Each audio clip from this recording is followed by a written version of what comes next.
Ауылдың таңы ерте атады. Күннің алғашқы шапағы қырдың ар жағынан қылам бергенде, көшедегі иттердің үргені мен қорадағы сиырлардың мөңірегені естіле бастайтын. Бір үйлердің мұржасынан түтін шығып, енді бірінде самауыр қайнайтын. Айдос осы тіршілікті ерекше жақсы көретін. Таңғы ауаның салқынын жұтып тұрып, ауылдың таңының өзі бір ырыс қой дейтін кейде. Аружан күліп, сенің ауылдан ешқайда кеткің келмейтін содан шығар. Иә, балаларымыз да осы жерде өссе деймін. Бұл сөзді ол еш ойланбастан айтты. Аружан да жымиып, иншалла деді. Екеуі ол кезде бұл арманның орындалуын жылдар бойы күтетіндерін қайдан білсін. Айдос пен Аружан үйленгендеріне 1 жыл болған. Үйдің іші кең де емес, тар да емес. 2 бөлмелі, ақ қабырғалы, шағын ғана үй. Бірақ Аружанның қолының жылуы сезілетін. Терезе алдында гүлдер жайғалып тұрады. Дастархан ешқашан бос болмайтын.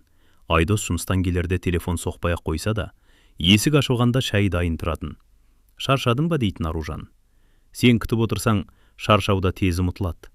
Бұл сөзді Айдос күнде айтпайтын, бірақ айтса, шын көңілмен айтатын. Аружан ауыл мектебінің кітапханасында жұмыс істейтін. Балалар оны жақсы көретін. Бір күні 1-ші сыныптың кішкентай қызы кітапты құшақтап келіп, апай, мен бәрін оқып бітірдім деді мақтанышпен. Сонша тез бе? Анам ұйықтарда бірге оқып шықтық. Аружан қыздың маңдайынан сипады. Анаңа рахмет айт. Қыз жүгіріп шығып кеткен соң, Аружан бір сәт үнсіз қалды.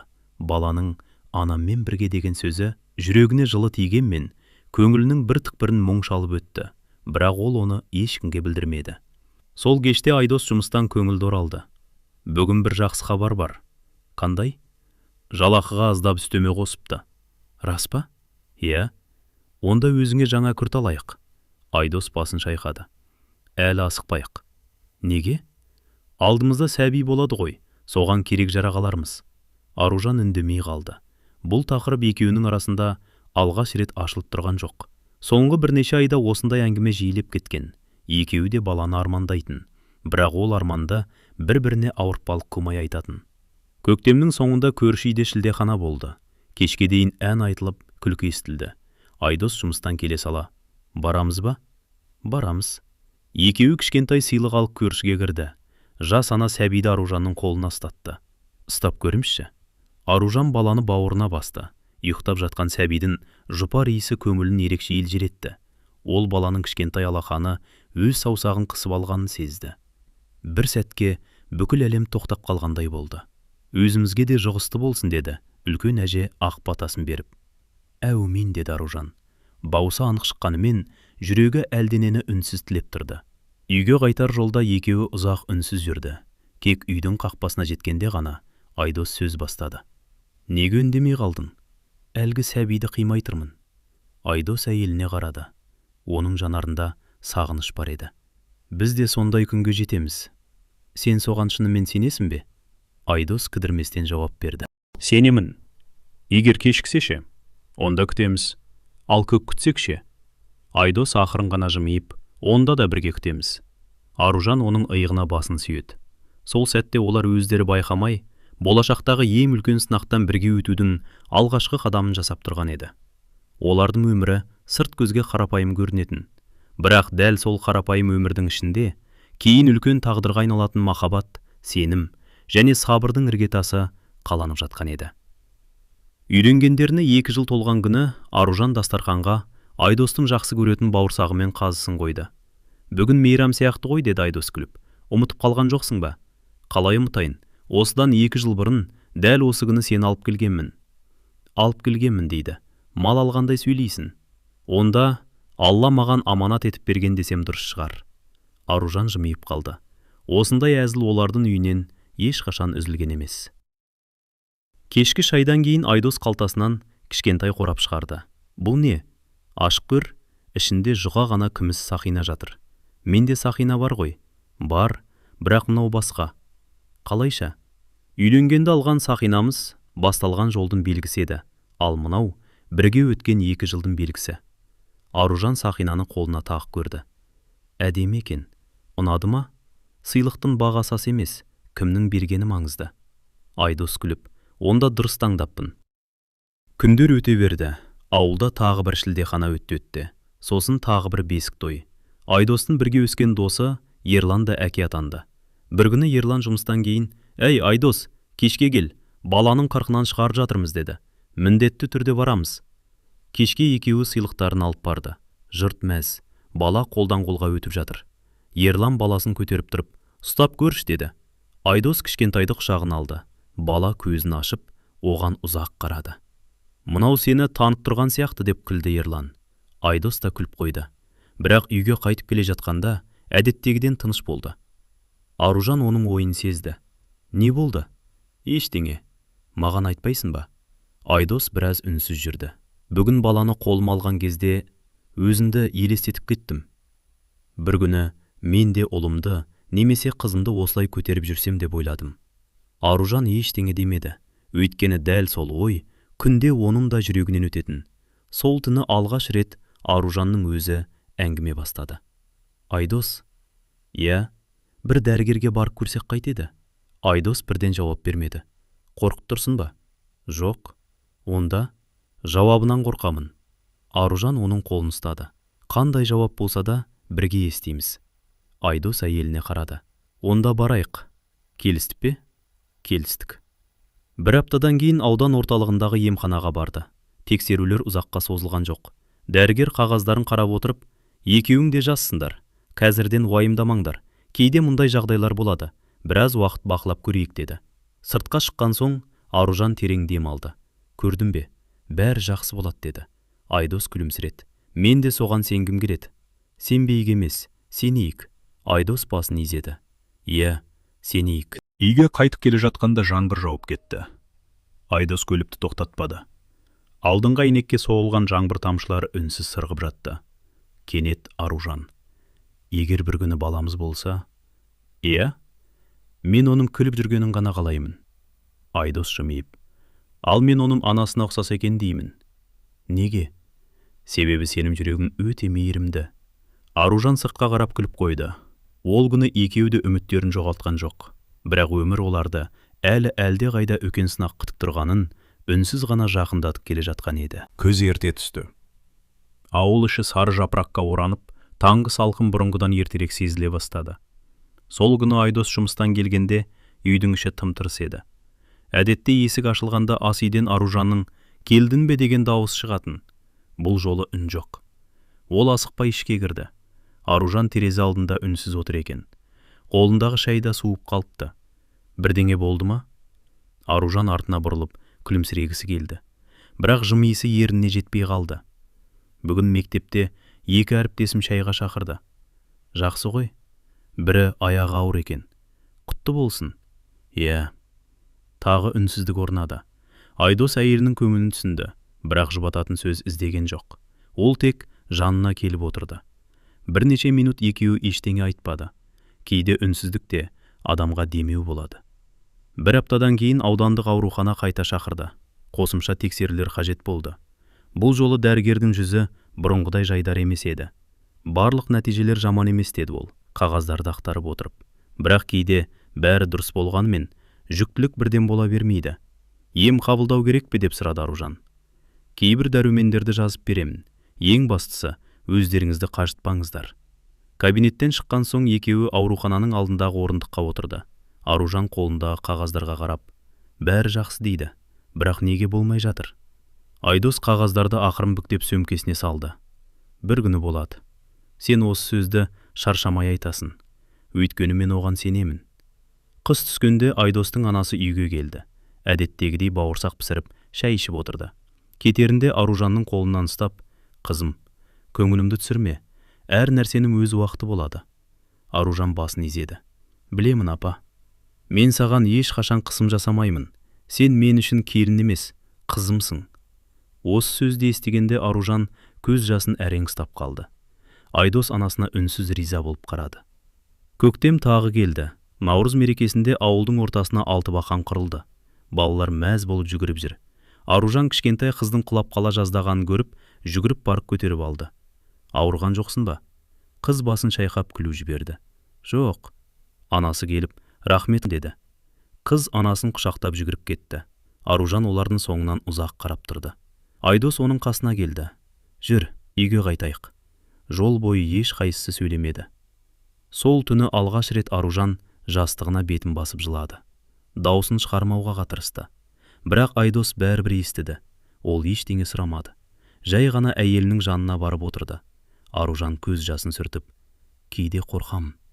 Неден? Бір күні сен де шаршап кетесің бе деп. Айдос оның сөзін бөлді. Маған қараш. Аружан көзін көтерді. Мен саған үйленгенде бір ғана уәде бергенмін. Қандай? Қандай күн туса да, қолыңды жібермеймін деген. Есімде. Ол уәде әлі өзгерген жоқ. Аружан үнсіз оның ығына басын қойды. Сыртта көктемнің ақ жаңбыры себелеп тұрды. Ал олардың жүрегінде бір үміт әлі де сөнбеген еді. Бірақ уақыт өте келе, сол үмітті сақтап қалу бұрынғыдан да қиын болатын екеуі әлі білмейтін. 5-ші жол. Бұл жолы уақытты ешкім санамады. Тек күнтізбедегі парақтар ғана ауысып жатты. Айдос бұрынғысынша таңмен таласа жұмысқа кететін. Бір күні кешке аулаға кірсе, Аружан гүлдердің түбін қопсытып жүр екен. Шаршамадың ба? Жоқ, күні бойы үйде отырғың келмеді. Биыл гүлдерін ерекше жайғалып кетіпті. Адам көңілін бірдеңемен алдамаса болмайды екен. Айдос үндемеді. Бұл сөздің астарында не жатқанын жақсы түсінді. Сол жазда ауылдағы мектепті тамамдаған түлектерге кеш ұйымдастырылды. Аружан кітапханашы болғандықтан мерекеге шақырылды. Кеш аяқталған соң, бұрын өзі 1-ші сыныпқа қабылдаған балалардың біразы келіп амандасты. Апай, мен университетке түстім. Апай, мен мұғалім болам. Апай, сіз берген кітаптарды әлі сақтап жүрмін. Аружан бәріне қуанып тұрды. Бірақ үйге қайтар жолда. Байқадың ба? Кеше ғана кішкентай еді. Бүгін бой жетіп кетіпті. Уақыт тез өтеді екен, деді Айдос. Иә, біз де қартайып барамыз ба? Аружан күліп жіберді. Сенім шашында әлі бір талақ жоқ. Болса да қорықпаймын. Неге? Себебі жанымда сен барсың. Күздің бір күні Айдос ауылда отын жарып жүрген. Көршісі Нұрлан келді. Екеуі бала кезден бірге өскен. Ей, досым, кешке бізге кіріп кетіңдер. Бірдеңе болып қалды ма? Жоқ, қызымыздың туған күні. Міндетті түрде барамыз. Кешке екеуі сыйлық алып барды. Туған күн өте қарапайым өтті. Балалар үйдің ішін думанға бөлеп жүрді. Бір кезде туған күн иесі қолындағы тортын көтеріп, алдымен Айдос көкеме берем деп жүгіріп келді. Айдос күліп, қыздың маңдайынан сүйді. Рахмет ботам. Қыздың анасы. Біздің қыз сіздерді ерекше жақсы көреді деді. Аружан күлімсірегенімен үйге келген соң ұзақ үнсіз отырды. Бір нәрсе мазалап жүрме, деді Айдос. Кейде өзімнен қорқам. Неге? Біреудің баласын көрсем, бауырыма басқым келеді. Айдос оның жанына жайлап отырды. Бұл жаман емес. Бірақ кейін үйге келгенде жүрегім босап қалады. Мен де кейде солаймын. Аружан таңырқап қарады. Сен де ме? Иә. Бұрын айтпадың ғой. Себебі сені одан сайын мұңайтқым келмеді. Аружан көз жасын сүртіп жіберді. Біз бір-бірімізден мұңымызды жасырып жібекеміз. Айдос ақырын жымиды. Енді жасырмайық. Сол кештен кейін екеуі бір келісімге келді. Қандай ой мазаласа да, іште сақтамайтын болды. Қуанышын да, мұңын да бөлісетін болды. Сол өзгеріс олардың отбасын бұрынғыдан да жақындата түсті. Бірнеше аптадан кейін Айдостың үлкен әпкесі қонаққа келді. Шай үстінде ол сөз арасында: сендерге бір мәселе жайында ақылдасқым келіп жүр. Бірақ бүгін емес, әзірге ертерек шығар, деді. Айдос таңырқап қалды. Не мәселе? Кейін айтам. Әпкесі әңгімені басқа жаққа бұрып жіберді. Айдос та қазбаламады. Бірақ сол бір аяқталмай қалған әңгіме олардың өміріндегі ең үлкен шешімге апаратын алғашқы белгі еді. Күздің соңғы айы еді. Бір күні кешке Айдос жұмыстан келсе, үйде оның үлкен әпкесі Салтанат отыр екен. Әдеттегідей күліп отырған жоқ. Шайды да асықпай ұрттап отыр. Ассаламағалейкум әпке. Уағалейкум ассалам інім. Аз кем ауылдың жаңалығын сұрасты. Бірақ Салтанаттың бір ой айтып отырғаны жүзінен байқалып тұрды. Айдосты асықтырмады. Шай ішіліп болған соң ғана әпкесі терең күрсінді. Сендерге бір мәселе айтуға келдім. Айдос пен Аружан үнсіз тыңдап отыр. Естеріңде ме? Нағашы жағымыздағы Жанар деген қарындасымыз? Иә, есімде, деді Аружан. Жақында ауыр дерттен қайтыс болды. Үй іші бір сәтке тып-тыныш болып қалды. Иманды болсын, деді Айдос. Әумин. Салтанат сөзін жалғастырды. Артында 3 жасар қызы қалды. Аружанның жүзі өзгеріп кетті. Әкесі ше? Ол қыз дүниеге келмей тұрып-ақ отбасын тастап кеткен. Қайда жүргенін ешкім білмейді. Айдос ауыр күрсінді. Қазір қыз кімнің қолында? Әзірге Жанардың анасы бағып отыр. Бірақ ол кісі де 70-ке таяп қалды. Денсаулығы да сыр беріп жүр. Аружан еріксіз. Балаға қиын екен деді. Сол күнгі әңгіме осымен аяқталды. Ешкім ешқандай ұсыныс айтқан жоқ. Салтанат та соны әдейі қозғамады. Тек кетерінде, сендерге айтып қойғанды жөн көрердім. Бәлкім бір күні ақыл сұрармыз деді. Айдос басын изеді. Қандай көмек керек болса айтыңыз. Бірнеше күннен кейін Аружан мектептен келе жатып, Салтанаттың үйіне соқты. Ол жерде әлгі кішкентай қызда отыр екен. Бұрышта үнсіз сурет салып отыр. Ескі түрлі түсті қарындаштармен күннің суретін салып қойған. Бірақ күннің жанында анасы жоқ. Үй жоқ. Тек кішкентай қыз бен үлкен күн ғана. Аружан қасына жайлап отырды. Не салып отырсын? Қыз үндемеді. Бірнеше секундтан кейін ғана сыбырлап, анам күннің қасында шығар. Аружанның жүрегі шымете қалды. 3 жасар бала өлімнің не екенін толық түсінбесе де, анасының енді қайтып келмейтінін сезіп қалғандай еді. Есімің кім ботам? Айлин. Әдемі есім екен. Қыз үнсіз ғана жымиды. Сол күні кешке Аружан үйге ерекше көңіл күймен оралды. Айдос бірден байқап қалды. Барып келдің бе? Иә. Қызды көрдің бе? Аружан басын изеді. Қандай екен? Бірнеше секунд үнсіз отырды. Өте жуас екен. Көздері сондай мұңды. Айдос үндемеді. Ол әйелінің көңілін сезіп отырды. Бірақ әңгімені өзі бастамады. Түнде ұйықтар алдында Аружан жай ғана. Айдос? Иә. Кейбір балалар өмірге келе саласын ақ көреді екен. Айдос терең дем алды. Иә. Сондай балаларды ойласам, жүрегім ауырады. Айдос әйелінің қолынан ұстады.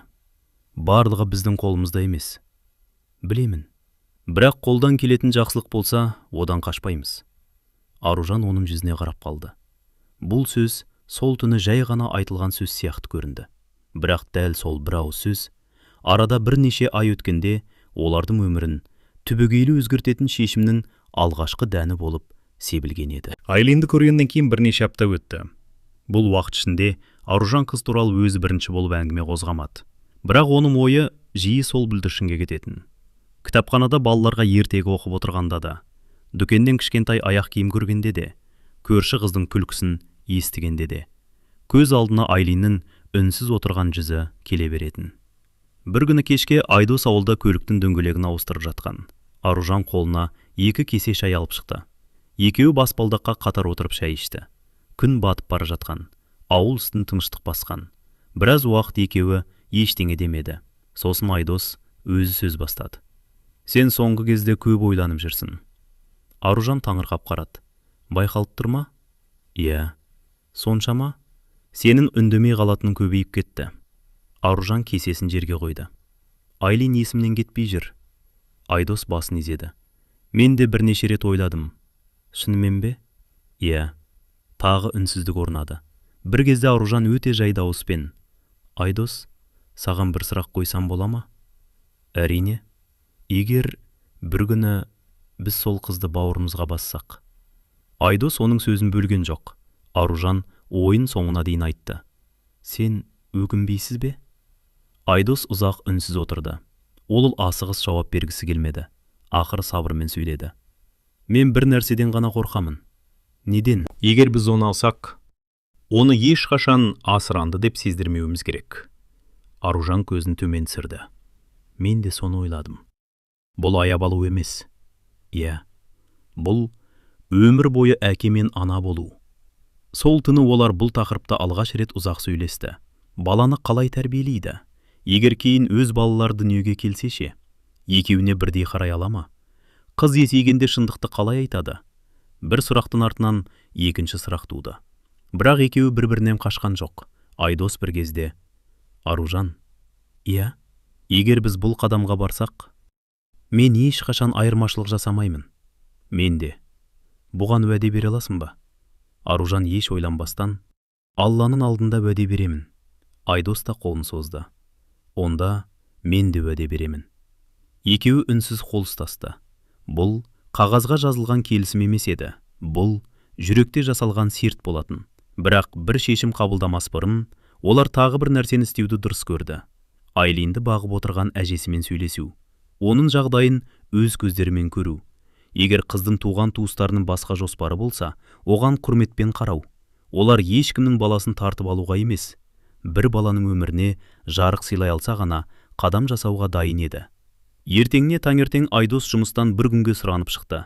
Көлікке мінер, алдында Аружан жай ғана. Дайынсың ба? Айдос көліктің есігін жапты. Бұл сапар біздің өмірімізді өзгертуі мүмкін. Білемін. Бірақ қандай шешім шықса да, бірге қабылдаймыз. Айдос жымиып басын изеді. Көлік ауыл көшесімен баяу қозғалып кетті. Ал алда оларды өздері күтпеген кездесу күтіп тұрған еді. Таңертеңгі жол ұзақ көрінді. Күздің сұр бұлттары аспанды торлап тұр. Көлік терезесінің сыртында сарғайған егістік, анда-санда жайылып жүрген мал ғана көзге түседі. Айдос рөлде үнсіз отыр. Аружан да көп сөйлемеді. Екеуі де алда қандай әңгіме күтіп тұрғанын білмейтін. Жанардың анасы Зейнеп әжей ауылдың шетінде тұратын. Ескілеу болса да тап-таза үй. Қақпа алдында қызыл гүлдер өсіп тұр. Көлік тоқтағанда есіктен Айлин жүгіріп шықты. Қолында кішкентай қуыршағы бар. Ол Айдос пен Аружанды бірден таныды. Бірақ үндемей, әжесінің етегіне тығыла қалды. «Келіңдер, қарақтарым», деді Зейнеп әжей. Үйге кірген соң шай қойылды. Алғашқы әңгіме ауылдың жайымен басталды. Егіннің жағдайы, малдың күйі, көрші қолаңның амандығы. Ешкім негізгі тақырыпқа бірден көшкен жоқ. Бір кезде әжейдің өзі сөз бастады. «Салтанат бәрін айтып қойған шығар». Айдос басын изеді. «Я, апа, сендердің келулерінің себебін де шамалап отырмын». Аружан қысылып қалды. «Біз ешкімнің көңіліне тимейік дедік». «Дұрыс жасағансыңдар». Әжейдің жүзіне мұң ұялады. «Қызымды жер қойнына тапсырған күні ең бірінші немеремді ойладым». Үні дірілдеп кетті. «Мына балаға енді кім ана болады?» деген ой маза бермеді. Бөлменің арғы жағында Айлин қуыршағына көйлек кигізіп отыр. Ол үлкендердің әңгімесіне құлақ емсайтын сияқты. Бірақ кейде көзінің қиығымен әжесіне қарап қояды. Зейнеп әжей де соны байқап отыр. «Маған қарандаршы», деді жай ғана. Айдос пен Аружан үнсіз тыңдады. Мен бұл қызды ешкімге жүк қылайын деп отырған жоқпын. Бар арманым, ол өзін жетім сезінбесе екен. Аружанның көздері жасаурап кетті. Әжей орнынан тұрып, қабырғадағы суретті алып келді. Суретте Жанар күлімдеп тұр. Қолында 1 жасар Айлин. «Қызым, өмірінің соңғы айларында маған бір ауыз сөз айтты». Әжей суретті құшағына басты. «Апа, қызымды мейірімі көп адамның қолына табыстаңыз. Байлық іздемеңіз, тек мейірім іздеңіз», деді. Үй ішін үнсіздік басты. Біраздан кейін Айлин ақырын келіп, Аружанның жанына отырды. Ештеңе демеді. Тек оның көйлегінің жеңінен ұстап отырды. Аружан қыздың алақанын сипады. «Қуыршағының аты кім?» «Айым». «Өзің қойғансың ба?» Қыз басын изеді. «Анам алған». Осы 4-ақ сөз бөлмедегі барлық адамның жүрегіне жетті. Шайдан кейін Айдос сыртқа шықты. Зейнеп әжей де соңынан ерді. Аулада екеуі оңашаға шалды. «Балам». «Иә, апа». «Мен сендерден бүгін жауап күтпеймін». Айдос үнсіз тыңдап тұр. 3 күн ойланыңдар. 1 апта ойланыңдар. 1 ай ойланыңдар. Бірақ бір нәрсені ұмытпаңдар. Не нәрсені? Егер бұл қызды бауырларына бассаңдар, кейін ешқашан айырмашылық жасамаңдар». Айдос бірден жауап берді. «Біз дәл сол үшін ғана ойланып жүрміз». Әжей оның жүзіне ұзақ қарады. Сосын жай ғана: «Онда Алла жүректеріңе дұрыс шешім салсын, балам». Үйге қайтар жолда екеуі ұзақ үнсіз отырды. Бұл үнсіздік бұрынғы үнсіздікке ұқсамайтын. Бұл жолы әр қайсысы өз жүрегімен сөйлесіп бере жатқан еді. Ауылға кіре берісте ғана Аружан ақырым тіл қатты. «Айдос?» «Иә». «Бүгін мен бір нәрсені анық түсіндім». «Нені?» «Біз бүгін бір баланы көріп қайтқан жоқпыз». Айдос оның сөзін жалғады. «Біз өз тағдырымызды көріп қайттық». Көлік үйдің ауласына баяу кірді. Ал оларды алда бүкіл өмірін өзгертетін соңғы шешім күтіп тұрған еді. Зейнеп әжейдің үйінен қайтқаннан кейін үйдің іші бұрынғыдан да тынышталып кеткендей болды. Кешкі ас үстінде де екеуі көп сөйлеспеді. Айдос әдетінше «Шайың дәмді екен» деді. Аружан күлімсіреген болды, бірақ ойы басқа жақта еді. Түн ортасы ауғанда Аружанның көзіне ұйқы келмеді. Терезеден сыртқа қарап ұзақ отырды. Күздің қараңғы аспанында жұлдыздар анық көрініп тұр. Айдос оянып кетті. Ұйықтамадың ба? Ұйқым келмей тұр. Айлинді ойлап отырсың ба? Аружан үнсіз басын изеді. Мен бір нәрседен қорқамын. Айт. Егер біз оны алып, кейін өзіміздің баламыз дүниеге келсе, Айдос оның сөзін бөлген жоқ. Ертең ол қыздың жүрегін жаралап алмаймыз ба? Айдос біраз үнсіз қалды. Осы сұрақ мені де мазалап жүр. Ол орнынан тұрып терезенің жанына келді.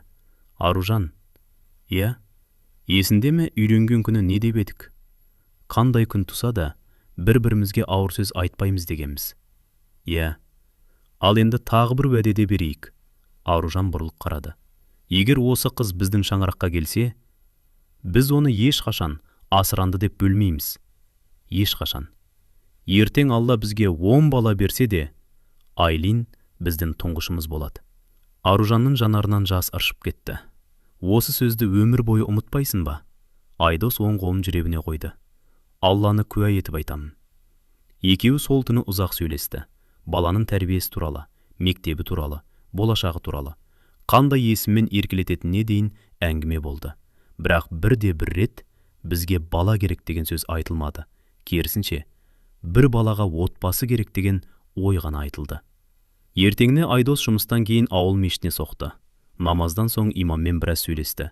Үйге келгенде жүзі жайланып қалыпты. Не деді? Бір ауыз ғана сөз айтты. Қандай? Жетімге мейірім көрсету сауап, бірақ мейірім өмір бойы жалғасқанда ғана оның мәні болады деді. Аружан үнсіз тыңдап отырды. Сол сөз көкейіме қонды. 3 күн өтті, Салтанат хабарласты. Інім? Иә, әпке. Әжеміз жауаптарыңды сұрап отыр. Айдос телефонды бірден жаппады. Бір сәт Аружанға қарады. Екеуінің көзқарасы түйісті. Еш қайсысы сөйлеген жоқ, бірақ екеуі де бір-бірінің ойын түсінді. Айдос телефонға қайта тіл қатты. Әпке, тыңдап тұрмын. Біз дайынбыз. Телефонның ар жағында үнсіздік орнады. Бірнеше секундтан кейін ғана Салтанаттың толқыған дауысы естілді. Бұл сөзді естігенде анамыз жылап жіберетін болды. Айдос көзін жұмды. Ол бұл шешімнің оңай болмағанын білетін, бірақ жүрегі алғаш рет ерекше тыныштық тапқандай болды. 2 күннен кейін олар тағы да Зейнеп әжейдің үйіне жолға шықты. Бұл жолы бұрынғыдай қонақ болып емес. Өмірлеріндегі ең маңызды қадамды жасау үшін бара жатқан еді. 2 күннен кейін Айдос пен Аружан тағы да Зейнеп әжейдің үйіне келді. Бұл жолы жол бойы екеуі аз сөйледі. Шешім қабылданған. Енді сол шешімнің жауапкершілігін сезініп келе жатты. Қақпа ашылғанда Айлин ауылда жүр екен. Қолында кішкентай су құятын құмырасы, гүлдерге су құйып жүр. Оларды көргенде жүгіріп келмеді, тек алыстан қарап тұрды. Баланың жүрегі де өзгерісті сезетіндей. Үйге кірген соң Зейнеп әжей дастархан жайды. Бірақ бұл жолы ешкімнің шайға зауқы соқпады. Бір кезде Айдос сөз бастады. Апа, иә балам, біз ойланып келдік. Әжей үнсіз тыңдап отыр. Егер сіз рұқсат етсеңіз, Айлинді өз қызымыздай тәрбиелегіміз келеді. Зейнеп әжей көзін төмен түсірді. Бірнеше секунд ешкім сөйлемеді. Сосын әжей жай ғана: мен осы сөзді естуге дайындалып жүргенмін. Әжей орнынан тұрып терезенің алдына барды. Сыртқа ұзақ қарап тұрды. Қызымды жерлеген күні бір-ақ нәрсе тіледім. Дауысы дірілдеп шықты. Немерем ешқашан өзін жалғыз сезінбесе екен дедім. Аружан көз жасын сүртті. Біз қолдан келгеннің бәрін жасаймыз, апа. Жоқ қызым. Әжей бұрылып қарады. Маған уәде беріңдер. Айдос орнынан тұрды. Айтыңыз. Ертең Алла өздеріңе сәби берсе де, осы қыздың жүрегіне дақ түсірмеңдер. Айдос пен Аружан бір-біріне қарады. Сосын Айдос анық дауыспен: уәде беремін. Аружанда: мен де уәде беремін. Ол біздің қызымыз болады. Әжейдің көзінен жас сырғып кетті. Осы кезде бөлменің есігінен Айлин көрінді. Ол үлкендердің не айтып отырғанын түсінбесе де, бәрінің жылап отырғанына таңырқап тұр. Аружан қолын созды. Келші ботам. Айлин баяу жақындады. Аружан оны құшағына басты. Саған бір сұрақ қойсам бола ма? Қыз басын изеді. Бізге қонаққа келгің келе ме? Айлин біраз ойланды. Әжем де бара ма? Бұл сұрақ бөлмедегі бәрінің жүрегін елжіретті. Аружан бірден: Әрине, әжең бізге әрқашан келіп тұрады. Қыз тағы бір сұрақ қойды. Мен әжемді сағынсам ше? Бұл жолы Айдос жауап берді. Онда біз сені өзіміз алып келеміз. Айлин оның жүзіне ұзақ қарап тұрды. Сосын жай ғана: Жақсы. Ешқандай асығыс қоштасу болған жоқ. Ешкім баланың сөмкесін жинап, сол күні алып кеткен жоқ. Зейнеп әжейдің өзі. Бірнеше күн келіп кетіп жүрсін, үйге үйренсін. Балар үшін бәрі бір күнде өзгеріп кетпеуі керек деді. Айдос бірден келісті. Дұрыс айтасыз, апа. Аружан да басын изеді. Өйткені олар Айлинге жаңа өмір сыйлағысы келді. Ал жаңа өмір қорқыныштан емес, сенімнен басталуы керек еді. Сол күні кешке олар үйге екеуі ғана қайтты. Бірақ бұл жолы үй бұрынғыдай көрінбеді. Аружан бос тұрған кішкентай бөлменің есігін ашты. Терезеден күннің соңғы сәулесі түсіп тұр екен. Айдос: Иә, осы бөлме бос тұрғанына қанша жыл болды? Көп болды. Аружан айналасына көз жүгіртіп.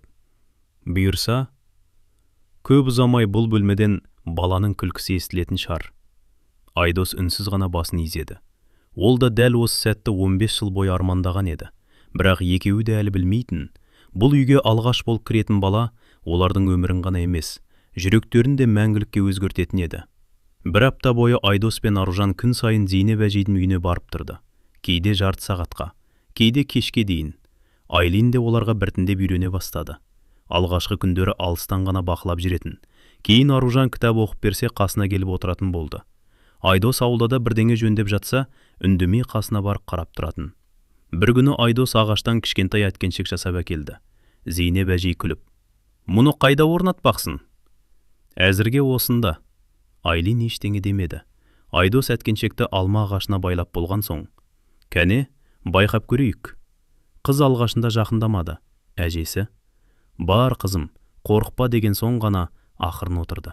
Айдос әткеншекті жай ғана тербетті. Айлиннің жүзіне алғаш рет еркін күлкі үйірілді. Сол күлкіні көргенде Зейнеп әжей де, Аружан да үнсіз бір-біріне қарады. Күндер өте берді. Бір күні Зейнеп әжей: Бүгін Айлин сендердің үйлеріңе барып келсін. Кешке өзім алып кетем деді. Айлин үндемей киіне бастады. Қолынан қуыршағын тастаған жоқ. Көлікке отырғанда да қуыршағын құшағына қысып отырды. Үйге келгенде Аружан ештеңені өзгертпеген, арнайы безендірмеген, үлкен тосынсый да дайындамаған. Өйткені ол қыздың өзін еркін сезінгенін қалады. Кел, үйді аралап көрейік. Айлин ақырын ғана бөлмелерге кіріп шықты. Ас үйге көз салды. Қонақ бөлмеге қарады. Соңында кішкентай бос бөлмеге тоқтады. Терезеден күн сәулесі түсіп тұр. Бөлменің бұрышында ғана кішкентай үстел тұр екен. Бұл бөлме кімдікі деп сұрады қыз. Аружан жымиып: Әзірге ешкімдікі емес. Бір күні осында бала тұрады деп ойлағанбыз. Айлин үндемей тұрды. Сосын: Мен қонаққа кіргенде осында ойнасам бола ма? Аружанның жүрегі елжіреп кетті. Әрине болады. Түске таман Айдос жұмыстан ертерек келді. Қолында қағаздан жасалған батпырауық. Мұны бала кезімде атам жасап беретін. Айлин қызға қарап қалды. Ішір аламыз ба? Әрине. Үшеуі ауылдың сыртындағы кең далаға шықты. Жел жақсы екен. Батпырауық бірден көкке көтерілді. Айлин мәз болып жүгіріп жүр. Тағы. Айдос жіпті қыздың қолына ұстатты. Мә, енді өзім басқар. Қыздың қуанышын сөзбен жеткізу қиын еді. Аружан алыстан қарап тұрып, осы күлкі өшпесе екен деп іштей тіледі. Кешке Зейнеп әжей келді. Айлин жүгіріп шығып, қолынан ұстап алды. Әже, қалай болды қызым? Жақсы. Не істедіңдер? Айлин балалық аңғалдықпен: Біз батпырауық ұшырдық. Ұнады ма? Қыз басын изеді. Сәл үнсіз тұрды да: Тағы келем бе? Зейнеп әжейдің көзі жасаурап кетті. Әрине, барасың қызым. Осылайша бірнеше апта өтті. Айлин бір күні әжесінде, бір күні Айдос пен Аружанның үйінде болып жүрді.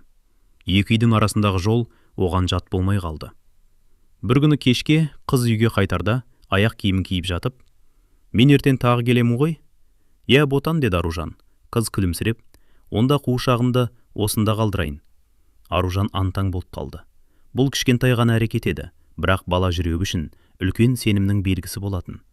Айлин бұл үйге енді қонақ емес, өзі қайта оралғысы келетін жер ретінде қарай бастаған еді. Көктемнің соңғы күндерінің бірі еді. Ауылдың үстін таңғы самал баяу ғана тербеп тұр. Қора жақтан сиырдың мөңірегені, көшеден мектепке асыққан балалардың күлкісі естіледі. Аружан ауылдағы гүлдерге су құйып жүр. Сол кезде қақпадан Айдос кірді. Қолында кішкентай қағаз қапшық. Бүгін жұмыстан ерте келдің ғой? Бүгін жұмысты Ерланға тапсырып кеттім. Әлде бірдеңе болды ма? Болған жоқ. Айдос қапшықты әйеліне созды. Мә, Аружан ішінен кішкентай ғана шоколад пен қызыл раушан гүлін алып шықты. Күліп жіберді. Тағы да себепсіз сыйлық па? Міндетті түрде себеп керек пе? Жоқ. Онда дұрыс. Аружан гүлді иіскеп. Кейде сені түсінбей қалам. Неге? Үйленгенімізге қанша жыл болды? Әлі күнге дейін осылай қуантқың келіп тұрады. Айдос иығын қиқан еткізді. Адам үйленгеннен кейін әйеліне гүл сыйлауды тоқтату керек деген заң жоқ қой. Екеуі күліп жіберді. Бұл шаңырақта дауыс көтеріліп сөйлесу деген болмайтын. Айдос ашуланса, үндемейтін. Аружан ренжісе, шай құйып әкелетін. Екеуі бір-бірінің мінезін жақсы білетін. Бірінің ашуын бірі өршітпейтін. Сондықтан ауыл адамдары екеуі бір-біріне жарасып тұр деп айтып жүретін. Жаздың басында Айдостың анасы қонаққа келді. Шайды ішіп отырып айналасына сүйсіне қарады. Үйлерің қандай жайлы? Аружанның еңбегі ғой, деді Айдос. Ең бастысы берекелерің кетпесін. Аз кем үнсіздік орнады. Сосын анасы ақырын ғана: енді мына үйде баланың күлкісі естілсе? Аружан жымиып: бұйырса апа. Иә қарағым, Алланың уақыты бәрінен дұрыс. Бұл сөз ешкімнің көңіліне тимеді. Өйткені үлкен кісі немере аңсағанын ғана айтты. Ал жас келін ана болуды армандағанын ешкімнен кем тілемейтін. Күндер өтіп жатты.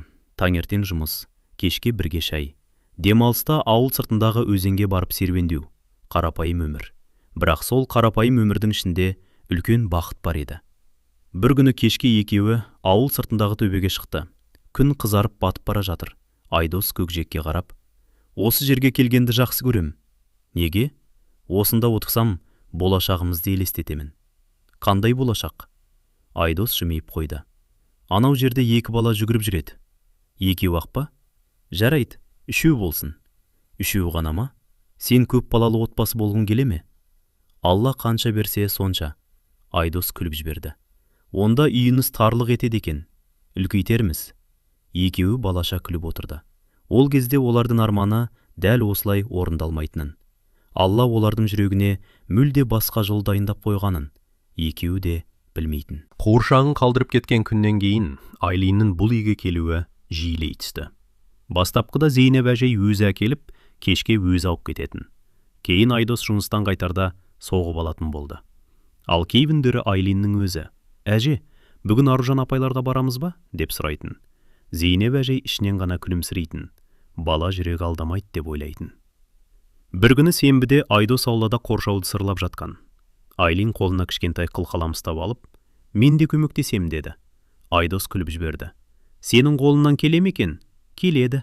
Онда мына кішкентай тақтайды өзім боя. Қыз бар ынтасымен сырлай бастады. Бетіне де, қолына да бояу жоқ кетті. Мұны көрген Аружан үйден күліп шықты. Екеуіңнің қайсым үлкен боласыңдар? Айдос қылқаламы көтеріп: менің көмекшім бар ғой. Айлин мәз болып күліп жіберді. Бұл оның осы үйге келгеннен бергі ең еркін күлкісі еді. Түсте үшеуі ауылда тамақ ішті. Айлин өзі әкелген қуыршағын орындыққа отырғызып қойған. Аружан оған қарап: қуыршағында бізбен бірге түскі ас ішетін болды ма? Иә. Оның аты кім еді? Айым. Айым не жейді екен? Қыз ойланып қалды. Ол бауырсақ жақсы көреді. Үшеуі бірдей күліп жіберді. Сол күні кешке Зейнеп әжей немересін алып кетуге келді. Қыз аяқ киімін киіп, жатып кенет тоқтап қалды. Әже, не болды қызым? Мен ертең тағы келемін ғой? Иә, келесін. Онда мына қуыршағым тағы осында қалсын.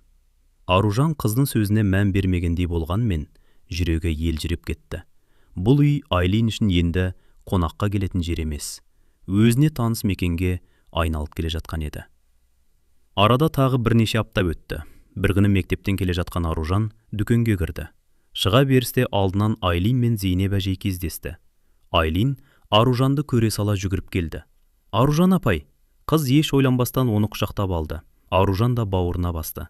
Не алып шықтың? Әжем маған түрлі түсті қарындаш алып берді. Қандай жақсы. Қыз қуанып көрсетіп жатты. Осы сәтті сырттай бақылап тұрған дүкен иесі: «Қызыңыз өте тәрбиелі екен» деді. Аружан бір сәт тосылып қалды. Жауап беруге үлгіргенше Зейнеп әжей жымиып: «Иә, тәрбиелі қыз» деді. Ешкім ештеңені түзеткен жоқ. Сол бір ауыз сөздің өзі бәріне жеткілікті еді. Кешке үйге келген соң Аружан ұзақ ойланды. «Айдос?» «Иә, бүгін бір кісі Айлинді біздің қызымыз деп ойлады». «Сосын, білесің бе, мен оны түзеткім келмеді». Айдос үнсіз жымиып қойды. «Мен де түзетпес едім». Аружан оның жүзіне қарап: «Неге?» «Себебі жүрегімде ол бөтен бала болып қалған жоқ». Аружан көз жасын білдірмей сыртқа бұрылды. Сол сәтте ол Алладан іштей бір ғана тілек тіледі: «Я Раббым, осы баланың жүрегіне ешқашан жетімдік сезімін салмағай көр». Сыртта күн баяу батып бара жатты. Ал кішкентай Айлиннің жүрегінде бұл сүйге деген сенім күн сайын артып келе жатқан еді. Қыс жақындап қалған. Таңертең ауылдың үстін ақ қырау басып, пештің түтіні көкке тік көтерілетін шақ. Айлин соңғы айларда Айдос пен Аружанның үйіне жиі келетін болды. Кейде бір күн, кейде 2 күн. Бір күні Зейнеп әжей: «Қызым, бүгін сонда қонып қайтсаң қайтеді» деді. Айлин әжесіне қарап қалды. «Ал сен ше?» «Мен осындамын қызым, ертең өзім барып алып келемін». Қыз аздап ойланып: «Жарайды». Аружан бұл күнге арнайы ештеңе дайындамады. Тек кішкентай бөлмеге ақ жайма төсеп, терезенің алдына Айлиннің сурет салатын дәптері мен түрлі түсті қарындаштарын қойып қойды. Айдос жұмыстан келе жатып, кішкентай түнгі шам сатып әкелді. «Мынау не үшін?» деді Аружан. «Кей балалар қараңғыдан қорқады ғой». Аружан күлімсіреп: «Сен бәрін ойлап жүресің. Әке болуға дайындалып жүрген шығармын». Екеуі бір-біріне қарап үнсіз күліп қойды. Кешке Айлин бөлмеге кіріп, жан-жағына ұзақ қарады. «Бұл төсек кімдікі?» «Егер өзің қаласаң, сенікі» деді Аружан. Қыз төсекке отырып көрді. Сосын жастығын құшақтап: «Жұмсақ екен». Аружанның көңілі босап кетті. Ұйықтар алдында Айлин біраз мазасызданды. «Әжем ұйықтап қалған жоқ па?» «Жоқ қызым, әжеңмен жаңа ғана сөйлестік» деді Аружан. «Ертең келе ме?» «Ертең келеді». Қыз басын изеді, бірақ көзіне ұйқы келмей қойды. Аружан шамды сөндіріп, есіктен шыға бергенде: «Аружан апай!» «Иә ботам, сен кетпеші». Аружан қайта келіп, төсектің жанына отырды. «Мен осындамын». Ол қыздың шашынан сипап отырды. Бірнеше минуттан кейін Айлин тәтті ұйқыға кетті. Аружан орнынан тұрмақ болғанда, қыз ұйқылы ояу оның қолынан ұстап қалды. Сол кішкентай алақанды босатуға Аружанның қимады. Сол түні ол орындықта отырып таңды қарсы алды. Таңертең Айдос оянып бөлмеге ақырын кірді. Аружан орындықта отырған күйі қалып кетіпті. Ал Айлин оның тізесіне басын қойып ұйықтап жатыр. Айдос біраз үнсіз қарап тұрды. Ол бұл көріністі өмір бойы ұмытпайтынын сезді. Есікті жайлап жауып, сыртқа шығып кетті. Таңғы ас үстінде Айлин бұрынғыдан еркін отырды. «Бүгін не жегің келеді?» деді Айдос. «Бауырсақ». «Басқа ештеңе емес пе?» «Жоқ, Аружан апайдың бауырсағы тәтті». Аружан күліп жіберді. «Онда бүгін тағы пісіреміз». Сол күні үйдің ішінен алғаш рет бұрыннан бардай жылы шуақ сезілді. Түс ауа Зейнеп әжей келді. Айлин жүгіріп барып құшақтады. «Сағындың ба?» «Иә». «Жақсы ұйықтадың ба?» «Иә». Әжей бөлмеге көз жүгіртіп шықты. Төсек жинаулы, қарындаштар үстелде жатыр. Терезе алдында кішкентай ойыншық. Ол бәрін үнсіз көріп тұрды. Сыртқа шығарда Аружанға жай ғана: «Қызым». «Иә апа, үйдің жылуы қабырғасында емес екен». Үйдің жылуы адамында екен». Аружан ештеңе айта алмады. Зейнеп әжейдің көзіне қарап басын ғана изеді.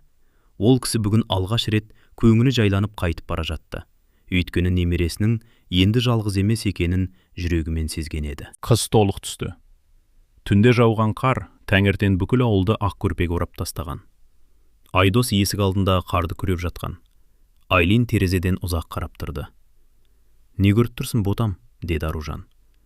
«Айдос ағай тоңып қалмай ма?» «Жоқ, бірақ қазір бірге шығып көмектесеміз бе?» Қыздың көзі жайнап кетті. «Көмектесеміз». Аружан кішкентай етікпен жылы күртені кигізді. Айлин далаға шыға салысымен: «Мен де қар күремін» деді. Айдос күліп жіберді. «Сенің бойыңнан үлкен күрек қой». Үйдің бұрышынан кішкентай күрек әкеліп берді. Мә, мынау саған. Айлин бар ынтасымен қарды итеріп жүр. Күректегі қардың жартысы қайтадан жерге түсіп қалады. Өзі соған мәз. Айдос оның әр қимылына сүйсіне қарап тұрды. Жұмыс біткен соң үшеуі аулаға аққала жасады. Айлин мұрнына сәбіз қадады. Көзіне көмір қойды. Сосын қол шапалақтап, «Қараңдаршы, күліп тұр». «Иә», деді Аружан, «дәл өзім сияқты». «Мен де күліп тұрмын ба?» «Иә, онда ол жалғыз болмайды». Бұл сөзді 3 жасар баланың аңғал көңілмен айтқаны анық еді. Бірақ Айдос пен Аружан бір-біріне үнсіз қарап қалды. Жалғыз болмайды. Осы сөз екеуінің де жүрегіне жетті. Кешке үйдің іші бауырсақтың иісіне толды. Айлин қамыр илеп жатқан Аружанның қасына орындық сүйреп келді. «Мен де істеймін. Қолым үн болып кетеді ғой». «Болсын». Аружан кішкентай қамыр берді. Айлин оны алақанымен басып, домалатып әлек. Бірі сопақ, бірі төртбұрыш, бірі тіпті белгісіз пішін. Аружан күліп, «Мынау қандай бауырсақ?» Айлин ойдан қалды. «Бұл күн сияқты. Ал мынауы?» «Бұл гүл. Ал мынау?» Қыз ұзақ қарап тұрды да, «Бұл сен». Екеуі күліп жіберді. Сол кеште Айдос үйге сәл кешіріп келді. Есікті ашқан бойда іштен кішкентай аяқтың тыпырлаған дыбысы естілді. Айлин жүгіріп келді. «Айдос ағай, қолында өз жасаған қисық-қисық бауырсақ. Мынаны мен жасадым». Айдос бірден аузына салды. Өте дәмді екен. Шын ба?» «Әрине». Аружан күліп, «Өтірік айтып тұрған жоқсың ба?» «Жоқ, махаббатпен жасалған тамақтың дәмі бөлек болады». Айлин бұл сөздің мағынасын түсінбесе де, мәз болып күліп жіберді. Ұйықтар алдында Аружан қыздың көрпесін жауып қойды. Айлин көз ілініп бара жатып, «Аружан апай?» «Иә, ботам.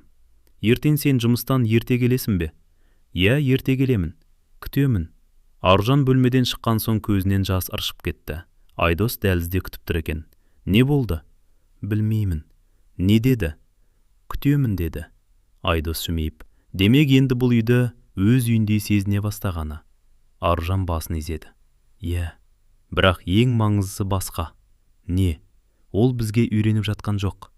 Біз де оған үйреніп қалдық».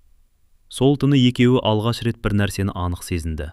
Бұл үй бұрынғыдай емес еді. Үйдің іші енді бұрынғыдан жылырақ, бұрынғыдан көңілдірек. Ең бастысы бұрынғыдан тіреді.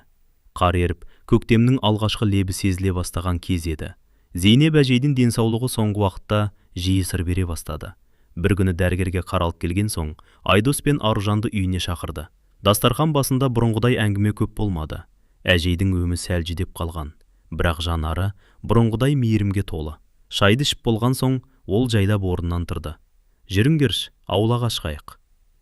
Үшеуі алма ағашының түбіндегі ескі орындыққа отырды. Айлин болса, ауылда көбелектің соңынан жүгіріп жүр. Әжей ұзақ қарап отырды. «Мына ағашта марқұм атасы отырғызған ет» деді. «Әр көктем сайын гүлдейді». «Биыл да гүлдеді». Айдос үндемей тыңдап отыр. «Адам да осы ағаш сияқты екен». «Қалай апа?» деді Аружан. «Өзі кетеді, бірақ артында бір аманат қалдырады». Әжей көзін Айлиннен алмады. «Менің аманатым сол қыз».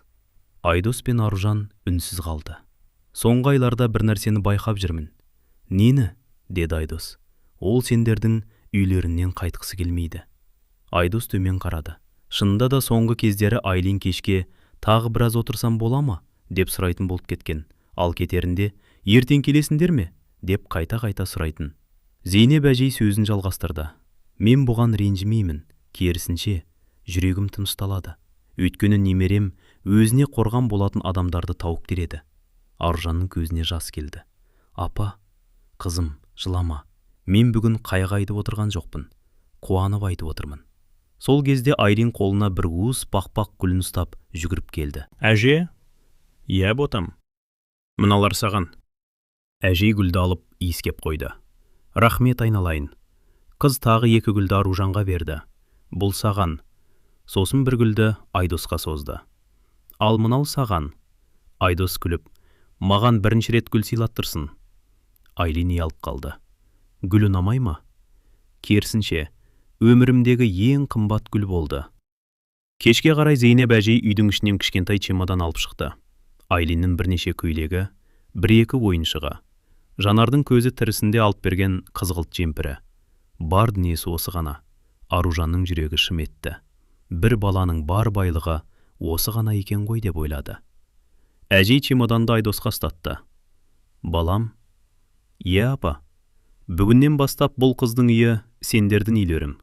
Айдос чемоданды алғанымен үндей алмады. Әжей Аружанға бұрылды. Қызым, тыңдап тұрмын апа. Сен оны дүниеге әкелген жоқсың, бірақ өмір бойы анасы бол. Аружан көз жасын тыя алмады. Әжей оның екі қолын ұстап, мен саған сенемін. Айлин ештеңені толық түсінген жоқ. Ол тек әжесіне келіп, сен де бізге келіп тұрасың ғой деді.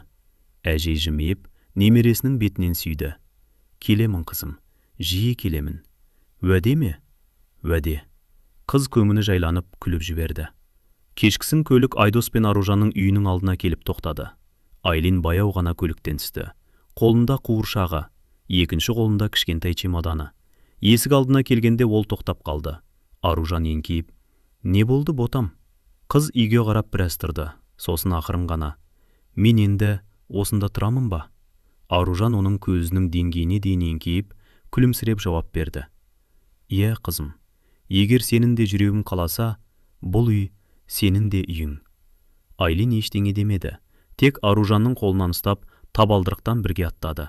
Сол сәтте бұл үйге жай ғана бір бала кірген жоқ. Бұл шаңыраққа көптен күткен қыздың күлкісі кірді.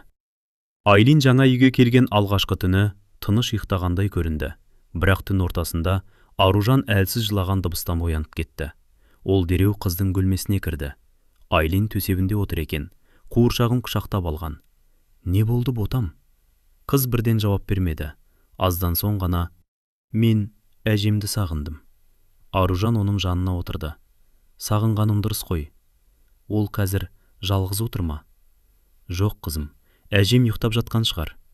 Шын айтасың ба? Шын. Қыз тағы үнсіз қалды. Ертең барып көреміз бе? Айлиннің жүзі жадырады. Барамыз ба? Әрине. Онда жақсы. Қыз қайтадан көрпесіне кіріп жатты. Аружан шашынан сипап отырып, ұйықтап кеткенше жанынан кетпеді. Таңертең Айдос дастархан басында отырғанда, Аружан болған жайды айтып берді. Айдос үнсіз тыңдады. Бұл қалыпты жағдай деді ол. Иә, ол бізге емес, өз өміріне үйреніп жатыр. Аружан басын изеді. Сондықтан асықпайық. Түстен кейін үшеуі Зейнеп әжейдің үйіне барды. Айлин көліктен түсе сала жүгіріп барып, әжесін құшақтады. Әже, келдің бе айналайын? Мен сені сағындым. Мен де сені сағындым. Зейнеп әжейдің жанарына жас үйірілді.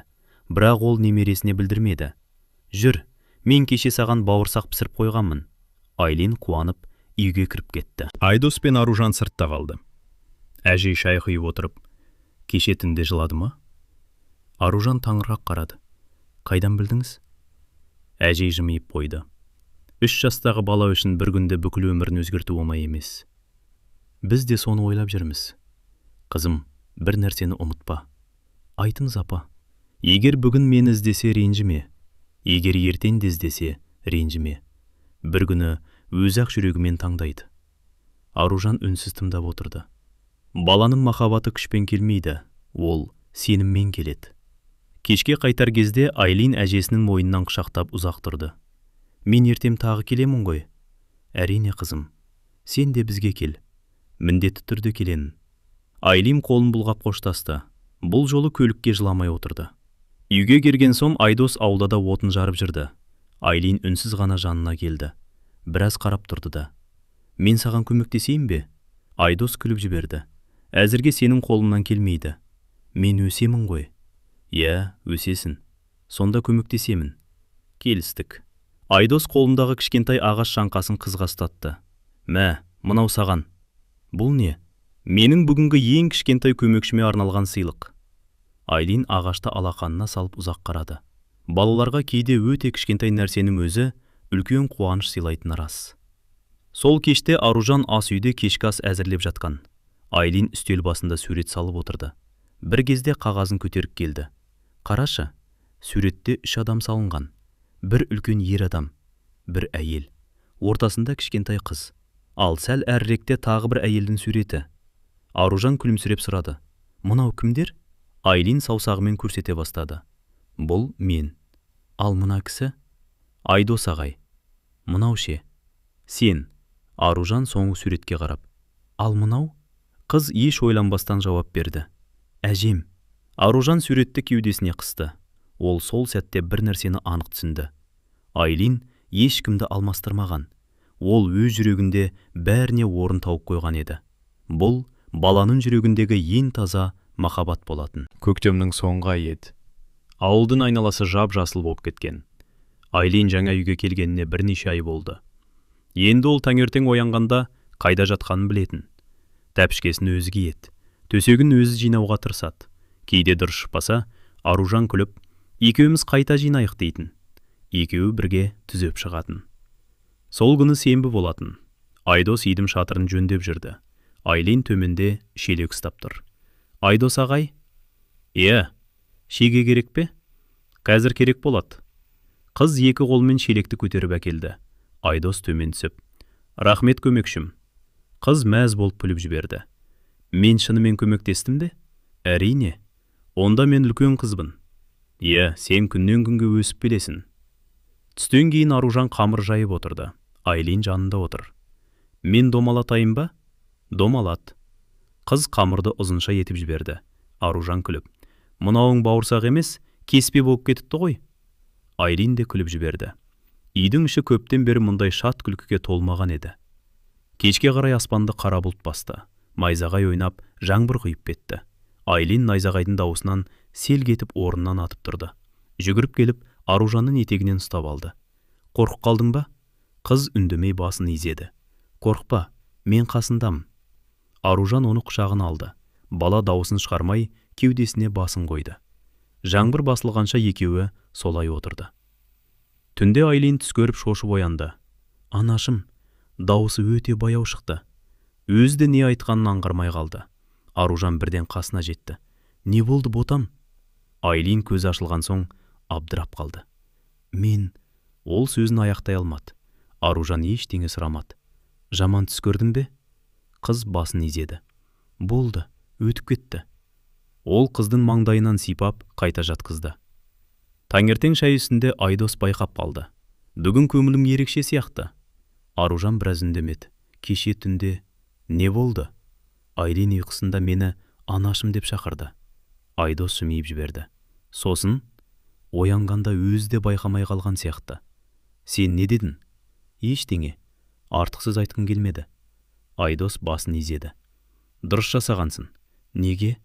Баланың жүрегі дайын болғанда ғана айтады. Оған үйретудің де, талап етудің де керегі жоқ. Аружан күйеуіне ризашылықпен қарады. Осы ішінде ол Айдосты құрметтейтін. Кешке Зейнеп әжей келді. Айлин жүгіріп барып құшақтады. Әжей немересінің жүзіндегі өзгерісті байқап қалды. Қызым, әже, бақыттысың ба? Айлин еш ойланбастан. Неге? Қыз балалық аңғалдықпен жауап берді. Себебі менің енді екі үйім бар. Зейнеп әжейдің жанары жасаурап кетті. Ол басын көкке көтеріп іштей, Алла, осы бақытымды ұзақ қыла көр деп дұға етті. Ал дәл сол сәтте ешкім байқамаған тағы бір өзгеріс басталып жатқан еді. Таңертеңнен бері өзін сәл әлсіз сезінген Аружан мұны жай шаршағандық шығар деп ойлады. Бірақ тағдыр олардың өміріне тағы бір үлкен сый дайындап қойған еді. Көктем аяқталып, жаздың алғашқы күндері басталды. Ауылдың тіршілігі қыза түскен. Айдос күнде таң атпай жұмысқа кетеді. Аружан мектептегі оқу жылы аяқталғанша кітапханадағы кітаптарды реттеп жүрді. Ал Айлин енді бұл үйдің әр бұрышын жатқа білетін. Таңертең өзі тұрып көрпесін жинап қояды. Тіпті кейде Айдос жұмысқа шығарда, жолын болсын деп, қақпаға дейін шығар салатын болды. Айдос та кетерінде оның маңдайынан сүйіп, тәртіпті бұл көмекшін дейтін. Бұл бәріне үйреншікті көрініске айналды. Бірақ соңғы күндері Аружанның өңі қуарып жүргенін Айдос байқап қалды. Бір күні кешкі шай үстінде, өзің дұрыс ұйықтамай жүрсің бе деп сұрады. Білмеймін, тез шаршап қалатын болып жүрмін. Дәрігерге барып көрінсек қайтеді? Жай ғана шаршаған шығарым. Сен бұрында көп жұмыс істейтін едің, бірақ мұндай болмайтын. Аружан үндемеді. Айдос бұл әңгімені әр қарай созған жоқ. Ертеңінде жұмыстан сұранып, өзі аудан орталығына апарды.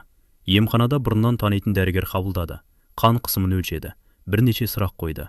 Сосын күлімсіреп, кейбір талдауларды өткізейік, нақтысын содан кейін айтамыз деді. Айдос пен Аружан үндемей келісті. Нәтижені 2 күннен кейін алатын болды. 2 күн. Екеуіне 2 айдай ұзақ көрінді. Аружан ештеңе күтпеуге тырысты. Өйткені осы 15 жылдың ішінде талай рет үміттеніп, кейін көңілі қалған еді. Өзін тағы сондай күйге түсіргісі келмеді. 2-ші күні түстен кейін телефон шырылдады. Аружан ханым, нәтижелеріңіз дайын, бүгін келе аласыз ба? Дауысы сыпайы болғанымен ештеңе аңғартпады. Айдос жұмыс істеді. Мен қазір барамын, деді Аружан.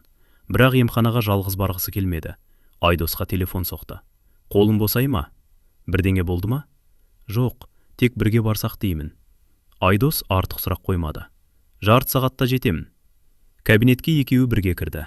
Дәрігер қағаздарға бір қарап алды да жымиып, алдымен екеуімді де құттықтайын. Айдос пен Аружан бір-біріне қарады. Не болғанын әлі түсінген жоқ. Дәрігер сөзін жалғастырды. Сіз жүктісіз. Бөлмеші жым-жырт болып қалды. Аружан дәрігерге үнсіз қарап отыр. Құлағына сенбей қалғандай. Кешіріңіз. Иә, қайталап айтасыз ба? Дәрігер күліп жіберді. Сіз ана таңғалы тұрсыз. Аружанның көзінен жас парлап кетті. 15 жыл бойы естуді армандаған сөз бүгін шындыққа айналды. Айдос орнынан тұрып кетті. Бірақ не айтарын білмеді. Тек әйелінің қолын қатты қысты. Сол қолдың дірілдеп тұрғанын сезді. Емханадан шыққан соң екеуі көлікке отырды. Бірақ ешқайсысы көлікті оталдырмады. Екеуі де үнсіз. Бірнеше минут өткен соң ғана Аружан ақырын: Айдос. Иә, мен қорқып тұрмын. Айдос оған бұрылды. Неден? Аружан көз жасын сүртіп, ең бірінші ойыма Айлин келді. Айдос ештеңе демеді.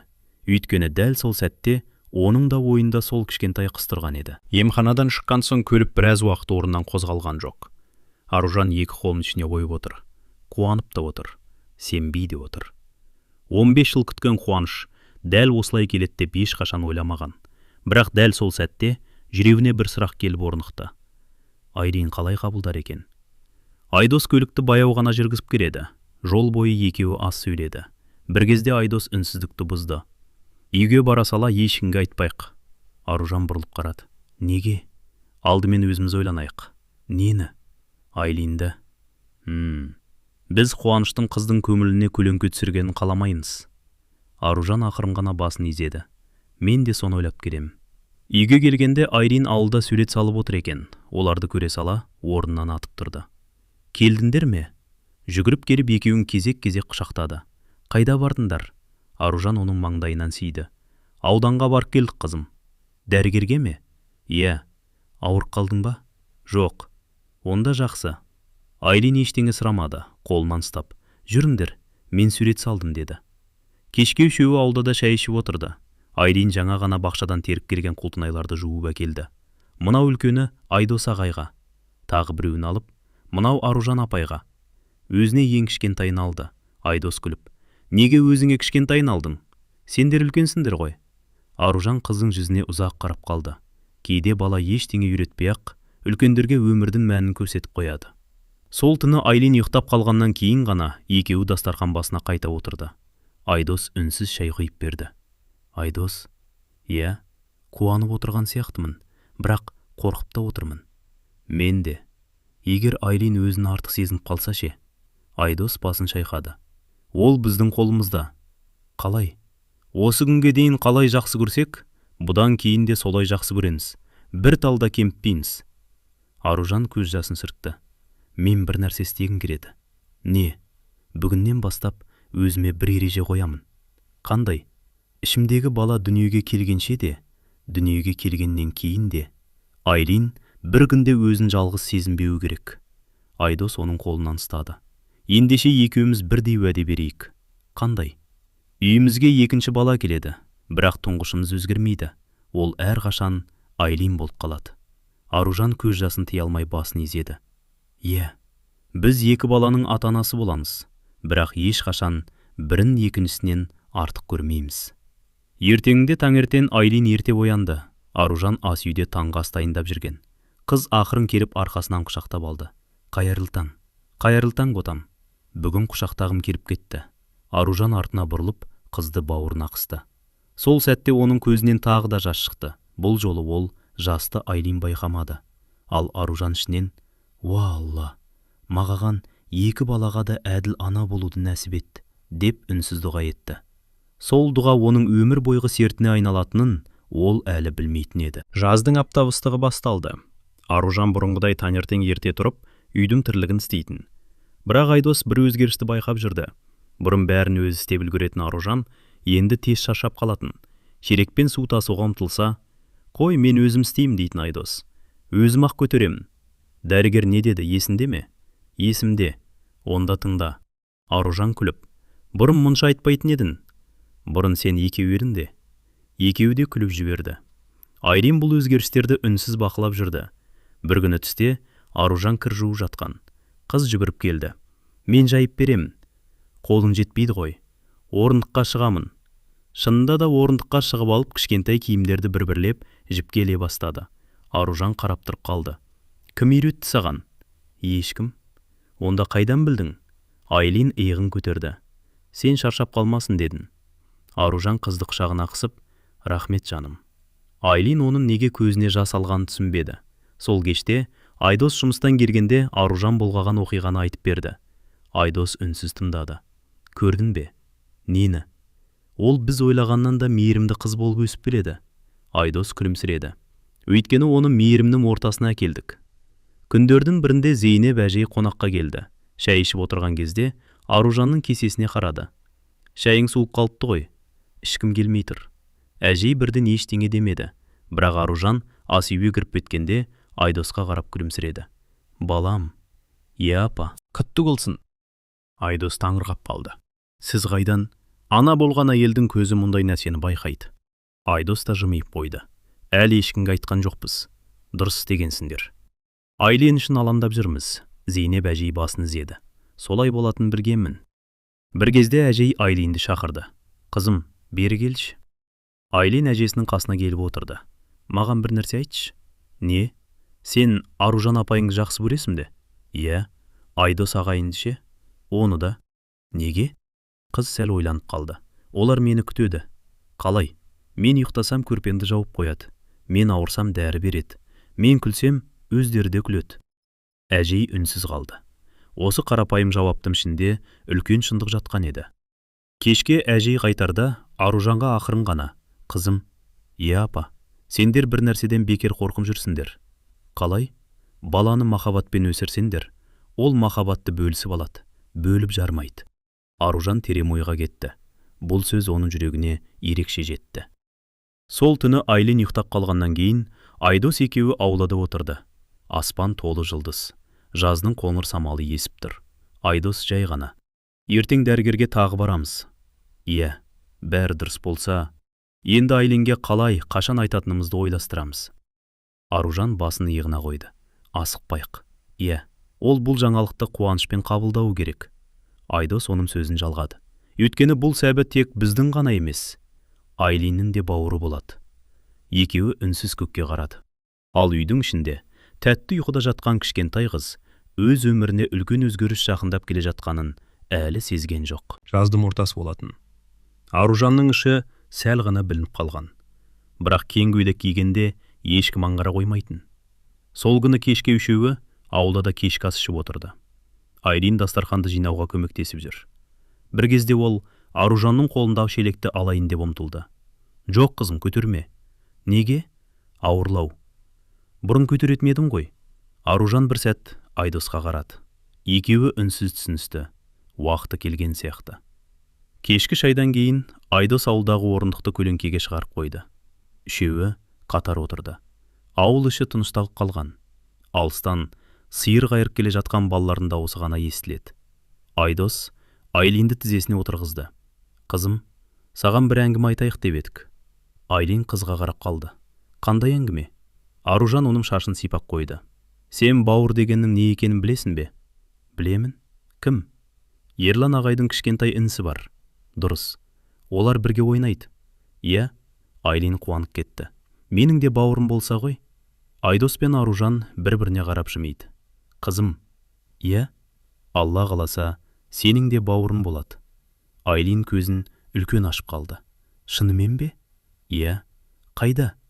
Айдос күліп Аружанның ішін нұсқады. Осында өсіп жатыр. Қыз орнынан түсіп, ақырын келіп Аружанның алдына тұрды. Екі алақанын оның ішіне қойды. Біраз үнсіз тұрды. Ол мені естиді ме? Әлі кішкентай, бірақ біз сөйлессек, даусымызды сезетін шығар. Айлин еңкейіп, мен сені күтемін, деп сыбырлады. Осы сәтті көріп отырған Аружан көз жасын жасыра алмады. Бірақ Айдос әңгімені асықпай жалғастырды. Қызым, иә, біз саған тағы бір маңызды нәрсе айтқымыз келеді. Айлин мұқият тыңдап отыр. Бұл сәби дүниеге келгеннен кейін біз сені бұрынғыдай жақсы көреміз. Аружан сөзін жалғады. Тіпті бір тамшы да кемітпейміз. Айлин түсінбей қалды. Неге кемітесіңдер? Бұл аңғал сұрақтан кейін Айдос пен Аружан бір-біріне қарап қалды. Баланың жүрегінде ондай қорқыныш мүлде жоқ екен. Айдос қызын бауырына қысып, дұрыс айтасың, ешқашан кемітпейміз, өйткені сен біздің тұңғышымызсың. Айлин күлімсіреп, мен үлкен әпке боламын ба? Иә, онда мен оған ертегі оқып берем. Тағы не істейсің? Егер жыласа, мен ойыншығымды берем. Тағы? Ешкім ренжітпесін деп қорғаймын. Аружан қызын құшақтап сүйіп алды. Ол дәл осы жауаптан кейін жүрегіндегі соңғы қорқыныштың да сейілгенін сезді. Ертеңіне Айлин Зейнеп әжейге барды. Есіктен кірген бойда айқайлап жіберді. Әже, не болды қызым? Мен үлкен әпке боламын. Зейнеп әжей таңырқап, рас па? Иә, әжем, білесің бе, біздің үйге кішкентай сәби келеді. Зейнеп әжей немересін құшақтап алды. Көзінен еріксіз жас шығып кетті. Бұл қуаныштың жасы еді. Іштей, қызым Жанар, сенің қызым бақытты болып өсіп береді деп дұға оқыды. Сол кеште Айлин үйге келгенде қолында кішкентай ақ гүл бар еді. Ол гүлді Аружанға ұстатты. Бұл кімнен? Өзім тердім. Неге? Іштегі бөпеге. Аружан гүлді алып қызын құшағына қысты. Бұл үйде сол кеште 4-ші жүрек соғып тұрғандай еді. Бірі әкенікі, бірі ананікі, бірі үлкен әпкенікі. Ал 4-шісі дүниеге келер күнін күтіп жатқан кішкентай сәбидікі. Күндер бірінің артынан бірі өтіп жатты. Ауылға күздің лебі сезіле бастады. Аружанның аяғы ауырлаған сайын Айлин де өзгеріп келе жатты. Оны ешкім арнайы үйреткен жоқ, бірақ кішкентай жүрегі бәрін өзі сезетін. Таңертең Айдос жұмысқа жиналып жатқан. Аружан дастарханға шай қойып жүр. Айлин ас үйге кіріп келді. Аружан жымиып қарады. Қыз соңғы айларда апай деген сөзді сирек айтатын болған. Өзі де байқамай, кейде тек атымен сөйлейтін. Не болды қызым? Сен отыршы. Неге? Мен шайды өзім құям. Аружан күліп жіберді. Төгіп алмайсың ба? Байқап құям. Қыз екі қолмен шайнекті көтеріп, бар ықыласымен кесеге шай құйды. Аздап төгіліп қалды. Өзі қысылып кетті. Кешірші. Аружан оның бетінен сүйді. Шай емес, ниетім маңызды. Кешке Айдос жұмыстан келгенде Айлин есік алдында күтіп тұр екен. Айдос ағай? Иә. Бүгін бөпе тепті. Айдос күліп жіберді. Рас па? Иә. Аружан шақырды. Келші. Айдос алақанын ақырын ғана Аружанның ішіне қойды. Сол сәтте кішкентай сәби тағы қимылдады. Айдостың жүзіне күлкі үйірілді. Сездің де? Иә. Ол өмірінде алғаш рет сәбиінің қимылын сезіп тұр еді. Бірақ дәл сол сәтте Айлин оның жеңінен тартып қалды. Мен де сеземін. Айдос қызды көтеріп алды. Кәне, сен де байқап көр. Айлин алақанын ақырын ғана қойды. Бірнеше секундтан кейін қозғалды. Иә, ол менімен амандасты ма? Айдос жымиып, бәлкім. Сол күннен бастап Айлин күнде кешке бөпемен сөйлесетін болды. Бөпе, мен сені күтіп жүрмін. Менде қуыршақтар көп, бірақ бәрін саған бермеймін. Аздап қана ойнаймыз. Сосын бірге бауырсақ жейміз. Аружан мен Айдос есіктің сыртында тұрып, осы сөздерді тыңдап күлімсірейтін. Бір күні Айлин Зейнеп әжейге барды. Қолында түрлі түсті қағаз. Әже, қараш, не салыпсың? Бұл біздің отбасы. Әжедей суретке ұзақ қарады. Суретте 4 адам бейнеленген. Айдос, Аружан, Айлин және Аружанның ішінде кішкентай дөңгерек. Ал мынау кім? Бөпе, әлі тумаған ғой. Білемін. Онда неге салып қойдың? Айлин аңғал күлді. Ол онсыз да бізбен бірге тұрып жатыр ғой. Зейнеп әжей немересінің маңдайынан сүйді. Дұрыс айтасың, қызым. Күздің соңғы күндерінің бірі еді. Түн ортасында Аружанның толғағы басталды. Ол Айдосты жай ғана оятты. Айдос? Иә, уақыты келген сияқты. Айдос бірден орнынан тұрды.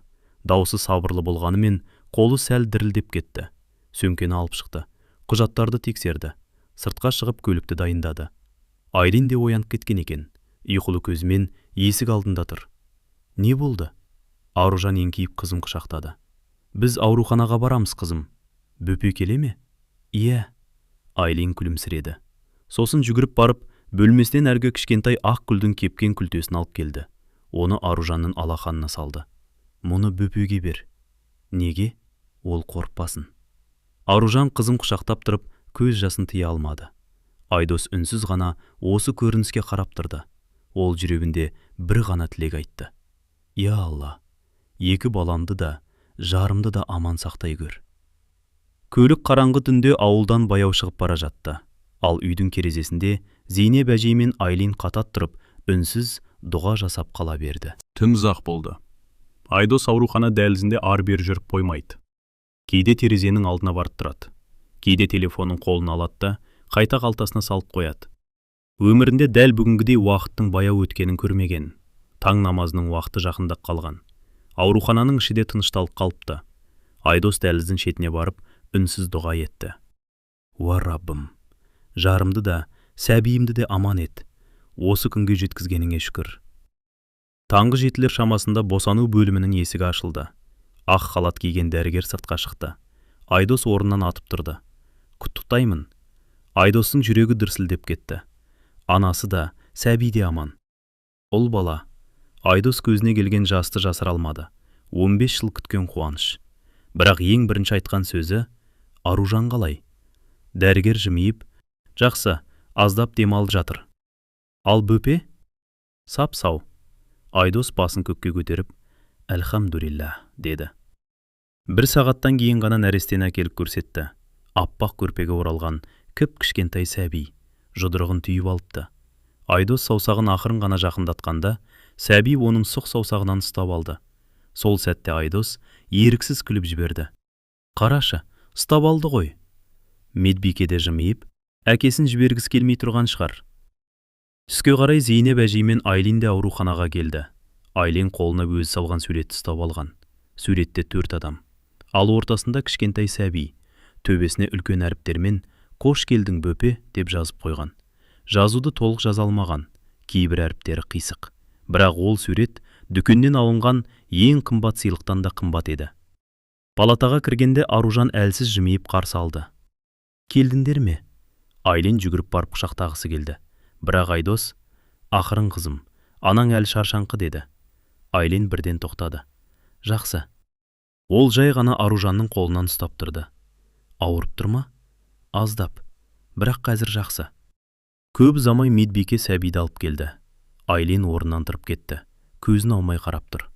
Келші, деді Аружан. Қыз ақырын жақындады. Мынау, сенің бауырың. Айлин ұзақ қарады. Сәби дәл сол сәтте көзін ашып, кішкентай ғана қимыл жасады. Қандай кішкентай? Иә. Ол тоңып тұрған жоқ па? Жоқ, қызым. Қарны ашқан жоқ па? Аружан күліп жіберді. Қазір тамақ ішеді. Айлин басын изеді, біраз үнсіз тұрды. Сосын еңкейіп, өте жай дауыспен, сәлем, мен Айлинмін. Мен сенің әпкеңмін. Палата іші үнсіз қалды. Айдос терезеге бұрылып кетті. Көзіне жас келгенін ешкімге көрсеткісі келмеді. Ал Зейнеп әжей көз жасын сүртіп отырып, айналайын, мағыз әпке болды ғой, деп сыбырлады. Кешке шығарда Айлин есік алдында тоқтап қалды. Ана, бөлме іші тып-тыныш болып кетті. Айлиннің өзде аңғармай айтып қалған еді. Ол бірден қысылып, мен...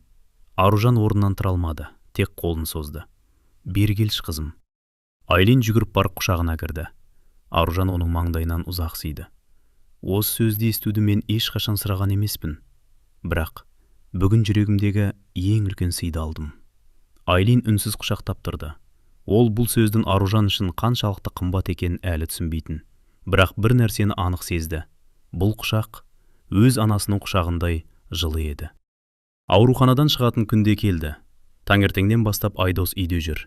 Біресе бесікті тексереді. Біресе көлікті жуып шығады. Біресе ауладағы орындықтардың шаңын сіртеді. Толқып жүргені анық. Зейнеп әжей бәрін үнсіз бақылап отыр. Балам. Иә апа, бәрін үшінші рет қарап шықтың ғой. Айдос жымиып қойды. Білмеймін, бірдеңені ұмытып кетемін бе деп қорқамын. Әжей күліп, әке болу деген осы шығар. Үйдің ішінде Айлин де бір нәрсемен әуре. Есігін жауып алып, өз бөлермесінде ұзақ отырды. Бір кезде қолына кішкентай қорап ұстап шықты. Әже? Иә қызым, мынау бөпеге. Не бар ішінде? Көрсетпеймін. Неге? Бұл сыйлық. Әжей күлімсіреп басын изеді. Онда өзі ашсын. Түске қарай олар ауруханаға жетті. Аружан қолындағы сәбимен дәлізден шыққанда, Айлиннің жүзі бал-бұл жанды. Ол жүгіре жөнелмек болды, бірақ бірден тоқтап қалды. Ауруханада қатты жүгірмеу керек екенін Айдос үйреткен. Сондықтан жай ғана күлімсіреп жақындады. Келдімдер ме? Иә. Үйге қайтамыз ба? Иә қызым. Айлин қуаныштан екі алақанын соғып жіберді. Жол бойы көліктің артқы орындығында Айлин сәби жатқан орындықтан көз алмады. Бір кезде ақырын ғана. Ұйықтап жатыр ма? Иә. Жыламай ма? Ашықса немесе бірдеңе мазаласа ғана жылайды. Айлин басын изеді. Сәлден кейін сыбырлап. Ұйықтай бер. Үйге жеткенше бірде-бір рет қатты сөйлемеді. Өзі де байқамай, бауырының мазасын алмауға тырысып келе жатты. Үйдің алдына көршілер жиналып қалыпты. Құтты болсын, бауы берік болсын, азамат болсын. Әркім өз тілегін айтып жатыр. Аружан ұлын көтеріп үйге кірді. Айдос артынан чемодандарды алып кірді. Сол сәтте Зейнеп әжей есік алдында сәл кідіріп тұрған Айлинді байқап қалды. Қыздың жүзіне мұң ұялағандай болды. Үйге кіргендердің бәрі сәбиге қарап кеткен, ал оған ешкім назар аудармағандай көрінді. Әжей үндемеді, тек бақылап тұрды. Айдос чемоданды қойып болған соң айналасына қарады. Айлин қайда? Ешкім жауап бере алмады. Ол бірден сыртқа шықты. Айлин ауладағы әткеншекте үнсіз отыр екен.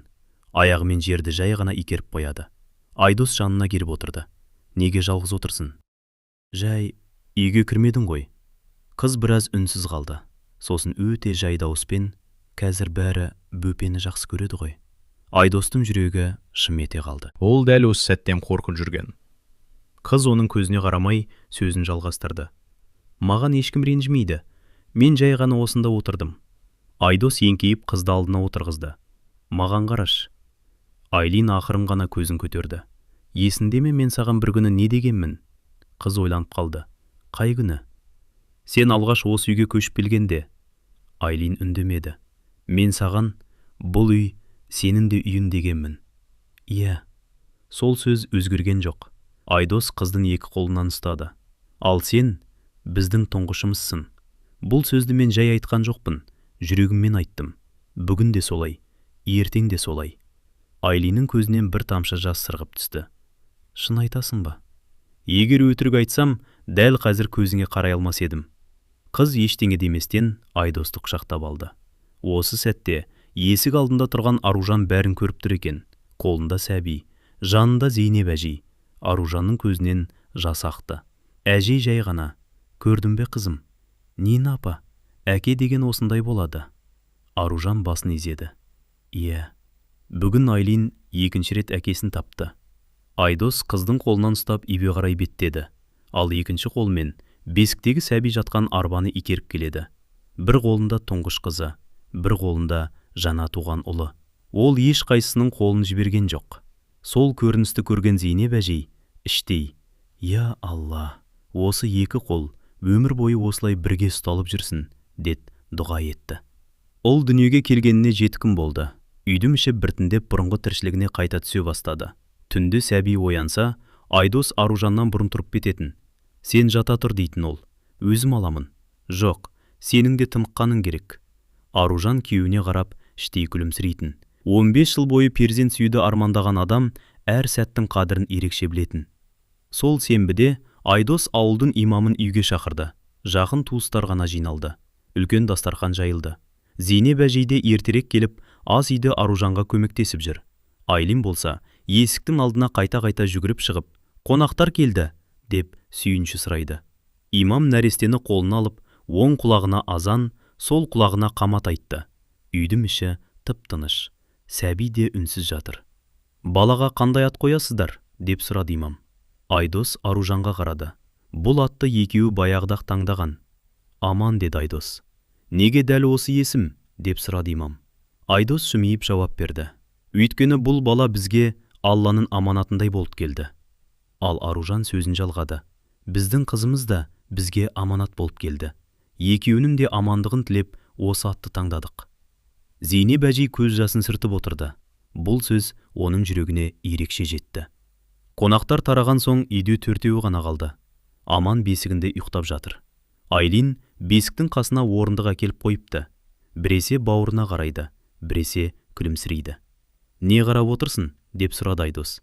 Оның қашан өсетінін? Неге? Мен онымен доп ойнаймын. Айдос күліп. Оған әлі біраз уақыт бар. Күтемін. Жалықпайсың ба? Айлин басын шайқады. Жоқ, мен оны онсыз да жақсы көремін. Күндер өте берді. Жаздың соңына қарай Аманның жүзіне күлкі үйіріле бастады. Бір күні таңертең Айлин бесіктің жанына келіп, Аман, мен келдім деді. Сәби дәл сол сәтте күлімсіреп жіберді. Айлин қуанып, анашы, әке, ол маған күлді деп айқайлады. Айдос пен Аружан жүгіріп келді. Шынымен күлді ме? Иә, менімен амандасты. Айдос күліп, мүмкін әпкесінің дауысын таныған шығар. Айлин кішкентай ғана кеудесін керіп, әрине таныды. Мен күнде сөйлесемін ғой. Сол кеште Аружан терезе алдында отырып, екі баласына қарап ұзақ ойланды. Бірі бесікте мамықтай болып ұйықтап жатыр. Бірі еденде қуыршақтарына ертегі айтып отыр. Ол ақырын ғана. Айдос, иә, есінде ме, бір кезде осы үйдің іші тым-тырыс еді. Айдос жан-жағына көз жүгіртті. Қазір бір бұрышта қуыршақтар жатыр. Екінші жақта бесік кербеліп тұр. Қабырғада Айлин салған суреттер ілулі. Үйдің іші баланың күлкісіне толы. Иә, деді ол, жай ғана.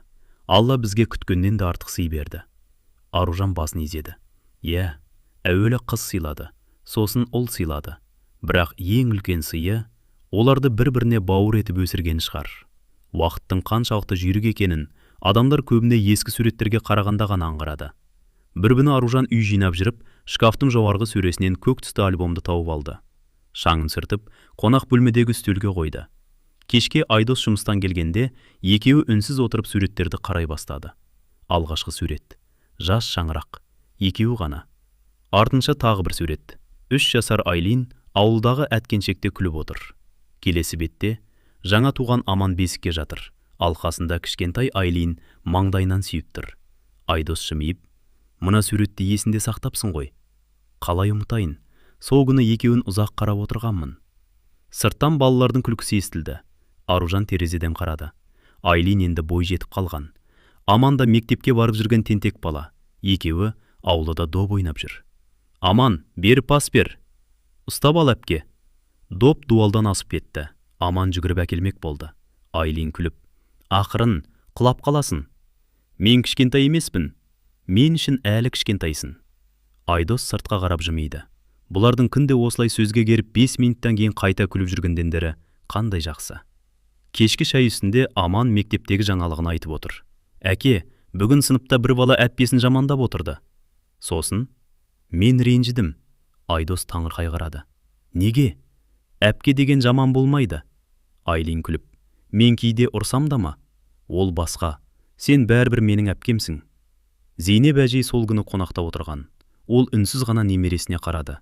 Көзінен қуаныш байқалатын. Бір кезде жай ғана, Аллаға шүкір деді. Не болды апа, деп сұрады Аружан. Ештеңе. Тек баяғыда жүрегімді мазалаған бір қорқыныш бүгін мүлде жоғалып кетті. Қандай қорқыныш? Әжей Айлин мен Аманға қарап күлімсіреді. Бұлардың бір-біріне бөтен болып кетуінен қорқатынмын. Қазір қарасам, бір-біріне қанмен емес, жүрекпен бауыр болып өсіпті. Айдос пен Аружан үнсіз ғана бір-біріне қарады. Олар ештеңе демеді. Өйткені бұл сөздің шындығын күнде өз көздерімен көріп жүрген еді. Сыртта күн баяу батып бара жатты. Ал үйдің ішінде баяғыда армандаған тыныштық емес. Балалардың күлкісі, әженің батасы, ата-ананың шүкіршілігі бар еді. Жылдар сырғып өте берді. Айлин мектепті үздік аяқтап, аудан орталығында колледжге оқуға түсті. Аман да есейіп қалған. Екеуінің әзілдесуі, бір-бірімен сөз қағастыруы әлі сол күйінде. Бірақ бір өзгеріс болды. Айлин бұрынғыдан да байыпты бола түсті. Бір күні кешке ол Аружанға, ана, Ертең демалыс қой. Аружан осы сөзге әлі күнге дейін ерекше жылайтын. Алғаш, ауруханада абайсызда айтылған ана сөзі, кейін Айлиннің жүрегінен шыққан ең табиғи сөзге айналған еді. «Иә, қызым, ертең екеуміз әжемдікіне барып қайтайықшы». «Жарайды, Зейнеп әжей де қартайып қалған, баяғыдай ширақ емес, бірақ ақылы да, мейірімі де бұрынғыдан кеміген жоқ». Шай үстінде әжей Айлинге қарап: «Қызым, оқуың қалай?» «Жақсы әже». «Арманың не?» Айлин жымиып: «Балалармен жұмыс істегім келеді». «Неге?» «Білмеймін. Кішкентай балаларды көрсем, жүрегім елжіреп кетеді». Аружан үнсіз ғана қызына қарап отырды. Өзі де бір кезде сондай кішкентай еді деп ойлады. Үйге қайтар жолда Айдос үнсіз келе жатты. Кешкі ас үстінде де көп сөйлемеді. Аружан оның ойын сезді. Балалар өз бөлмелеріне кеткен соң, не болды? Айдос терең күрсінді. «Менің ойымнан бір нәрсе шықпай жүр. Айт, біз Айлинге берген уәдемізді орындадық па?» «Қай уәдені?» «Оны ешқашан бөтен сездірмейміз деген». «Орындадық. Бірақ тағы бір уәдеміз бар еді». Аружан үндемей қалды. Екеуі де қай уәде екенін түсінді. Шындықты өз аузымыздан айту. Бірнеше күн өтті. Сенбі күні кешке Айдос Айлинге: «Қызым, бүгін кешке анаң екеумізбен біраз отырып сөйлесші». «Бірдеңе болды ма, әке?» «Жоқ, тек жүректе көптен жүрген әңгіме бар». Айлин таңырқап қалды. Бірақ «Жарайды» деді. Күн батып, аман достарымен футболға кеткен кезде, үшеуі ауылдағы ескі орындыққа отырды. Дәл осы орындықта кезінде Айдос пен Аружан алғаш рет Айлинге оның бауыры болатын айтқан еді. Көп естеліктің куәсі болған орындық. Айдос сөзді бастауға бірнеше рет оқталды, бірақ дауысы шықпады. Соңында Аружан оның қолын ақырын қысты. «Айдос». Айдос басын изеді. Сосын қызына қарады. «Қызым, біз бүгін саған ауыр емес, өте маңызды бір шындықты айтқымыз келеді». Айлин әкесінің жүзінен бұрын соңды көрмеген толқуды байқады. Ол үндемей тыңдап отырды. Айдос керең дем алды. «Біз сенен осы күнге дейін ештеңе жасырғымыз келген жоқ. Тек оны еститін уақытынды күттік». Айлиннің жүрегі әлденені сезгендей дүрсілдей бастады. Ал Айдос пен Аружан көп жылдан бері жүректерінде аманат болып жүрген шындықты айтуға дайын еді. Кеш баяу түсіп келе жатты. Ауылда баяғы алма ағашының жапырақтары самалмен сыбырлап тұр. Айдос, Аружан және Айлин үшеуі үнсіз отыр. Ешқайсысы әңгімені неден бастарын білмей қалғандай. Ақыры Айлиннің өзі жымиып: «Әке, ана, екеуіңнің түрлерің қызық болып кетіпті. Бірдеңе бүлдіріп қойдың ба?» деді. Айдос еріксіз күліп жіберді. «Жоқ, қызым. Онда неге сонша уайымдап отырсыңдар?» Аружан қызының қолынан ұстады. «Біз саған бір шындықты айтуымыз керек. Тыңдап отырмын». Айдос терең дем алды. «Қызым, сен біздің өмірімізге кішкентай кезінде келдің». Айлин үнсіз тыңдап отыр. «Сені дүниеге басқа ана әкелді, бірақ тағдыр оны сенен ерте алып кетті». Айлиннің жанары төмен түсті. Ол сөзді бөлген жоқ. Сол кезде Зейнеп әжең сені бар мейірімін бере алатын отбасыға табыстауды армандады. Ал біз сені алғаш көрген күннен бастап жүрегімізге жақын тарттық». Аружанның дауысы дірілдеп кетті. «Біз сені аяғандықтан емес, қызымыз болғанды қалағандықтан бауырымызға бастық». Бөлмені үнсіздік басты. Айлин ештеңе демеді. Ол жай ғана төмен қарап отырды. Аружанның жүрегі қысылып кетті. «Қызым, егер бізге ренжіп отырсаң...» «Ана...» Айлин сөзін ақырын ғана бастады. «Мен сендерден бір нәрсе сұрасам бола ма?» «Әрине, қызым. Сендер осы әңгімені айтқанша, мені кім деп көрдіңдер?» Айдос бірден жауап берді. «Қызымыз деп». «Ал аман туғаннан кейінше?» «Сонда да тұңғыш қызымыз деп». «Қазірше?» Айдос күлімсіреп кетті.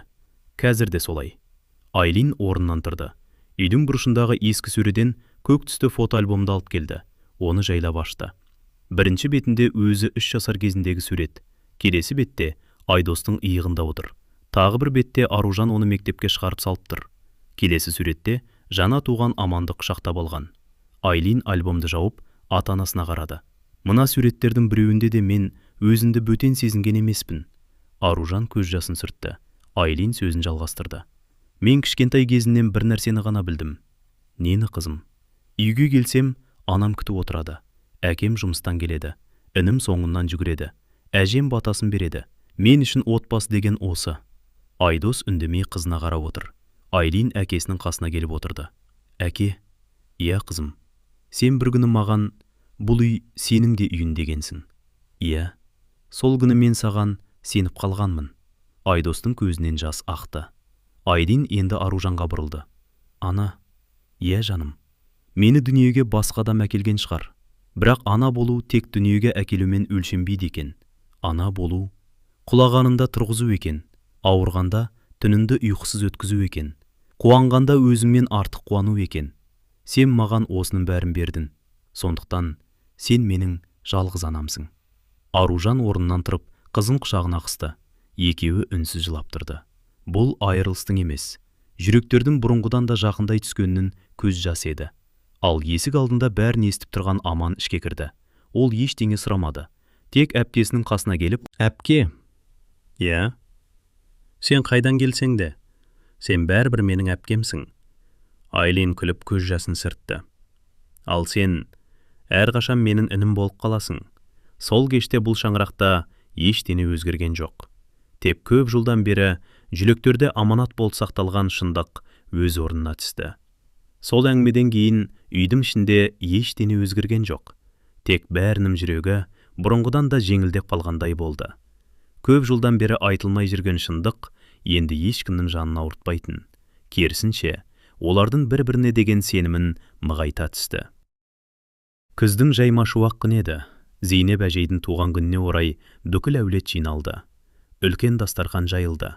Ауылдың үлкен кішісі келіп, ақ тілектерін айтып жатты. Зейнеп әжей төрде отыр. Жүзіне әжім түскенімен, жанарындағы мейірім сол қалпы. Бір кезде көрші әжей сөз арасында: Зейнеп, шүкір, немереңде бой жетіп қалыпты, бақытын көріп отырсын деді.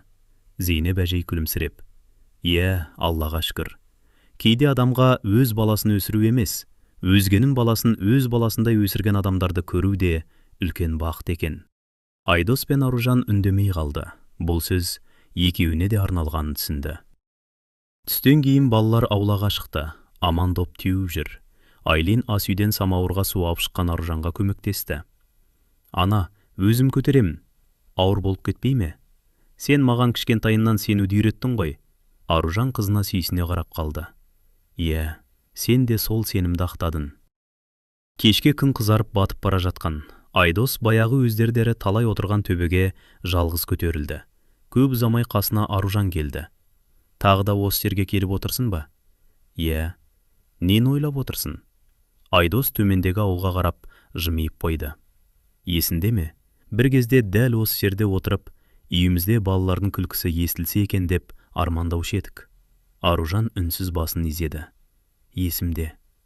Алла біздің тілегімізді дәл біз ойлағандай орындамады. Иә. Бірақ біз күткеннен де әдемі етіп орындады. Аружан көзін үй жаққа бұрды.